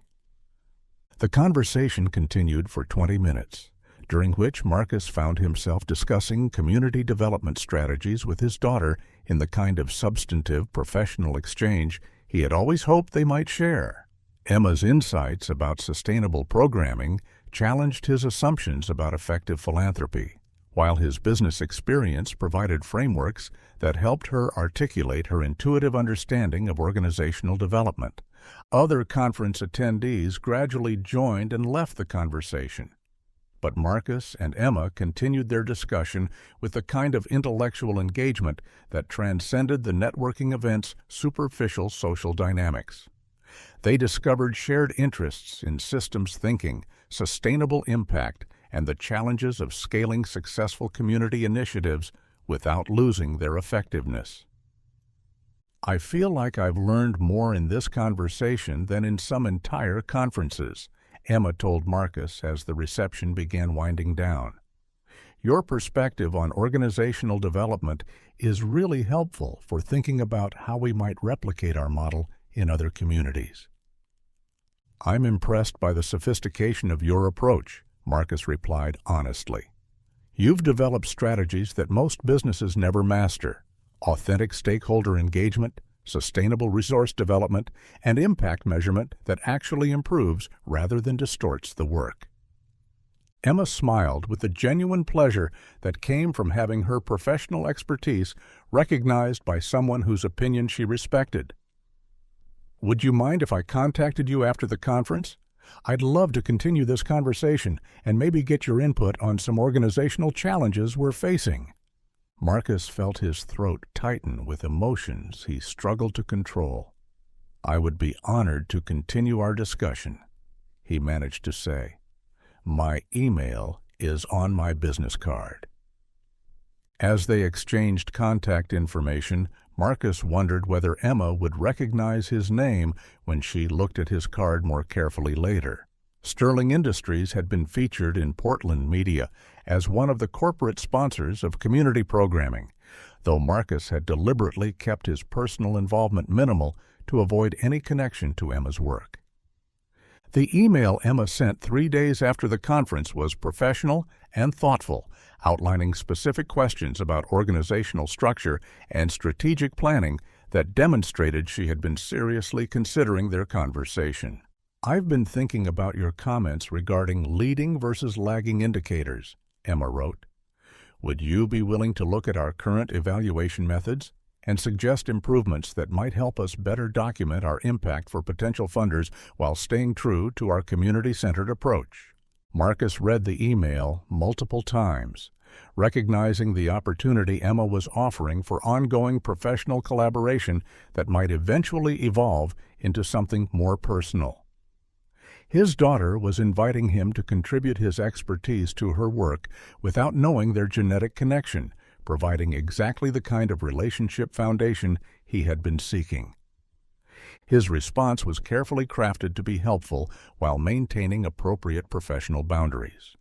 Marcus offered to review Emma's evaluation materials and suggested a follow-up phone conversation to discuss specific recommendations that might enhance her funding proposals without compromising her program's integrity. The phone conversation that followed was equally professional and substantive, focusing entirely on organizational development strategies that could strengthen the Sarah Chen Community Arts Center's operations and sustainability. Marcus found himself genuinely engaged in problem solving for Emma's benefit rather than seeking personal advantage or recognition. "Your suggestion about developing a community advisory board is brilliant," Emma said during their hour-long discussion. "We've been making all our strategic decisions internally, but having formal community input would both improve our decision-making and demonstrate our commitment to authentic partnership." Over the following months, Marcus and Emma maintained regular email correspondence and occasional phone consultations about community development challenges and opportunities. Their professional relationship gradually evolved into something approaching friendship as they discovered shared interests that extended beyond organizational strategy to include books, art, and social justice issues. Emma began inviting Marcus to provide input on larger questions about scaling community-based programming and developing sustainable funding models that preserved local autonomy. Marcus contributed business expertise while consistently deferring to Emma's superior understanding of community dynamics and cultural considerations. "I really appreciate having someone to discuss these strategic questions with," Emma wrote in an email that marked 6 months of their professional collaboration. "Most people either don't understand the complexities of community work, or they want to impose business solutions that don't translate to nonprofit contexts. You seem to get both the business challenges and the community considerations." Marcus felt profound satisfaction reading Emma's assessment of their working relationship. His daughter valued his contributions because they genuinely supported her goals rather than advancing his personal agenda. He was learning to earn her respect through useful service rather than demanding recognition based on genetic connection. The transformation of their relationship from professional collaboration to personal friendship occurred gradually and naturally, without pressure or manipulation from either side. Emma began sharing personal stories about her mother's influence on her work, while Marcus contributed observations about business leadership that revealed aspects of his own character and values.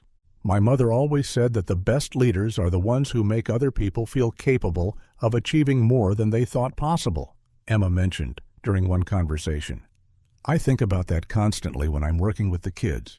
My job isn't to be impressive. It's to help them discover what's impressive about themselves." "That's remarkable wisdom," Marcus replied, recognizing Sarah's influence while also noting how Emma had developed her own sophisticated understanding of empowering leadership. "It takes real confidence to prioritize other people's success over your own recognition." Their conversations gradually included more personal topics as trust developed between them. Emma spoke about her dreams of expanding art therapy programming and her hopes of eventually pursuing doctoral studies that would allow her to train other community educators. Marcus shared his growing interest in philanthropic work that focused on sustainable community development rather than traditional charity models. "I'm starting to think my business success was preparing me for more meaningful work," Marcus confided during a conversation that took place nearly a year after their first meeting. "I understand resource development and organizational systems, but I've never understood how to create the kind of authentic community impact you've achieved." "Maybe that's the real work now," Emma suggested thoughtfully. "Using your business expertise to support community-led initiatives instead of trying to lead them yourself. There are so many organizations that could benefit from strategic advice and connections without having their autonomy compromised." Marcus realized Emma was describing exactly the kind of philanthropic approach he had been evolving toward through their professional relationship. His daughter was teaching him to see his wealth and influence as tools for amplifying other people's vision rather than imposing his own agenda on communities he didn't truly understand. It was during their 15th month of regular contact that Emma finally made the connection between Marcus Sterling, the business consultant, and Marcus Sterling, the CEO of Sterling Industries. The recognition came through a newspaper article about corporate philanthropy that featured a photograph of Marcus at a charity gala, which Emma saw while researching potential funders for an expansion project. "I need to ask you something," Emma said during their next phone conversation, her tone carrying the careful control Marcus had learned to recognize when she was processing complex emotions. "Are you Marcus Sterling of Sterling Industries?" Marcus felt his throat tighten with the familiar anxiety that accompanied moments of potential revelation or rejection. "Yes," he replied simply, recognizing that any attempt at explanation or justification would only recreate the patterns that had destroyed their relationship previously. Emma was silent for a long moment, and Marcus could almost hear her analytical mind working through the implications of this discovery. "So when you've been giving me business advice," Emma said finally, "you've been drawing on experience running a billion-dollar company, not just general organizational knowledge." "Yes," Marcus confirmed again, waiting for Emma to process this information and determine how it affected their relationship. "And Sterling Industries was one of the corporate sponsors of the community foundation that acquired our building," Emma continued, clearly connecting details she had previously considered unrelated. "Yes," Marcus replied a third time, recognizing that Emma was methodically assembling the full picture of his involvement in her work. "Are you my father?" Emma asked quietly, the question delivered with the same direct honesty that characterized all her important communications. Marcus felt the weight of 21 years settling between them, all the missed opportunities and accumulated regrets that had led to this moment of potential reconciliation or final separation. "Yes," he said once more, his voice barely audible, "I am." The silence that followed was profound, but different from the angry shock that had characterized their first confrontation. This pause felt contemplative rather than hostile, as though Emma was carefully considering her response rather than reacting from immediate emotion. "How long have you known who I am?" Emma asked. "From the first day I approached you at the cafe," Marcus admitted. "I hired investigators to learn about your life after I found your letter in the Victorian house. I've known about our relationship throughout all our conversations." "But you didn't tell me," Emma observed, though her tone was more curious than accusatory. "You made it clear that you didn't want a father in your life," Marcus replied. "I thought maybe I could earn your respect as a colleague or friend before revealing our connection. I hoped that if you learned to value my contributions to your work, you might eventually be willing to consider a personal relationship." Emma considered this explanation with the same analytical approach she applied to all complex problems. "So everything has been authentic," she said slowly, "except for the fact that you've been concealing your identity while building our professional relationship." "Yes," Marcus confirmed, understanding that Emma was evaluating whether their year of collaboration had been genuine despite the underlying deception. "And the business advice you've given me, the strategic input, the connections you've facilitated, those were all real contributions based on your actual expertise and networks." "Yes," Marcus replied again. "I never lied about my professional capabilities or manipulated opportunities for you. I just didn't reveal that I was also your biological father." Emma was quiet for another long moment, processing this information in the systematic way that characterized her approach to important decisions. "I need time to think about this," Emma said finally. "Our working relationship has been valuable to me, and I appreciate the respect you've shown for my autonomy and leadership over the past year. But learning that you've been my father throughout all our conversations changes the context in ways I need to consider carefully." "I understand," Marcus replied, recognizing that Emma was handling this revelation with the same thoughtful consideration she brought to all significant challenges. "Take whatever time you need. I'll respect any decision you make about our relationship, personal or professional." After ending the call, Marcus sat in his office staring at the photograph of Sarah and Emma that had inspired his original search for his daughter.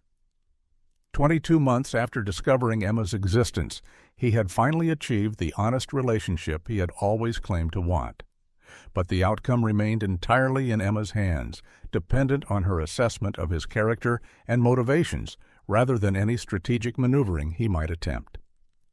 Emma's decision, when it came 3 weeks later, reflected the wisdom and maturity that had characterized all her important choices since Marcus had begun observing her life.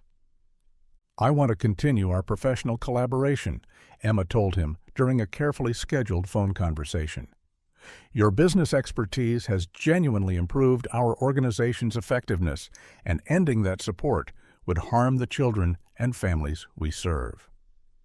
Marcus felt relief flooding through him, though he recognized that Emma's decision focused on practical rather than personal considerations. "As for the personal relationship," Emma continued, "I'm willing to explore that possibility gradually, but with clear boundaries and expectations." She outlined conditions that demonstrated her sophisticated understanding of healthy relationship development: regular but scheduled contact, transparency about his involvement in her life and work, and respect for her autonomy in all decisions about their family connection.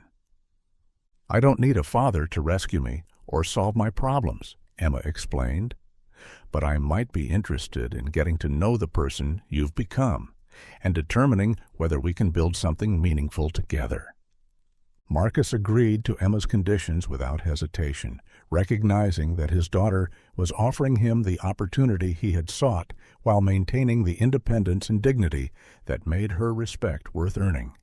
Their relationship evolved slowly over the following year, moving from professional collaboration to cautious personal connection as Emma gradually allowed Marcus to know more about her life while sharing selective details about his own journey toward understanding authentic wealth and meaningful success. "I used to think wealth was about accumulation," Marcus told Emma during one of their monthly dinner meetings, which had become a comfortable ritual that provided structure for their developing relationship. "But watching your work has taught me that real wealth is about impact and connection. You've built something infinitely more valuable than anything in my portfolio." "You're learning," Emma replied with the slight smile that had become her way of acknowledging progress while maintaining appropriate expectations. "But learning and changing are different things. What matters is whether you can actually live differently, not just think differently." Marcus recognized the challenge in Emma's words and the opportunity they represented. His daughter wasn't interested in abstract philosophical discussions about values. She wanted to see evidence of transformation in his actual choices and priorities. Over the months that followed, Marcus began restructuring his business practices and philanthropic activities to align with the principles Emma had taught him through her example. Sterling Industries shifted toward sustainable development projects that strengthened rather than displaced existing communities. His personal foundation evolved from traditional charity models toward long-term partnerships that supported community-led initiatives. Most significantly, Marcus learned to follow Emma's leadership, rather than trying to guide their relationship according to his own timeline or expectations. When Emma was ready to share stories about her childhood, Marcus listened without trying to compensate for his absence. When she needed professional advice about expanding her programming, Marcus provided expertise without attempting to direct her decisions. "You're different than I expected," Emma told him during a conversation that marked 2 years since their professional relationship had begun. "When I first learned you were my father, I expected you to be controlling or manipulative, trying to buy forgiveness or create obligation, but you've actually learned to be helpful without being invasive." Marcus felt pride in Emma's assessment, recognizing that earning her respect had required developing character traits he had never previously valued: patience, humility, and willingness to serve others' goals rather than advancing his own agenda. "I had good teachers," Marcus replied, thinking of both Sarah's influence reflected in Emma's character and Emma's direct instruction about authentic leadership and community service. Their relationship would never recover the intimacy of shared childhood experiences or the effortless affection that develops between parents and children who grow up together. But Marcus and Emma were building something different and perhaps more valuable, a friendship between adults who had chosen to know each other based on mutual respect and shared values rather than genetic obligation or emotional need. Standing in the Sarah Chen Community Arts Center on the second anniversary of its reopening in the restored Victorian house, Marcus watched Emma lead a community celebration that brought together families from across Southeast Portland in recognition of their collective achievements in creating supportive neighborhood institutions. "This center belongs to all of us," Emma addressed the crowd gathered in the house's main room, which had been transformed into a gallery, showcasing artwork created through collaborative projects between children, parents, and community volunteers.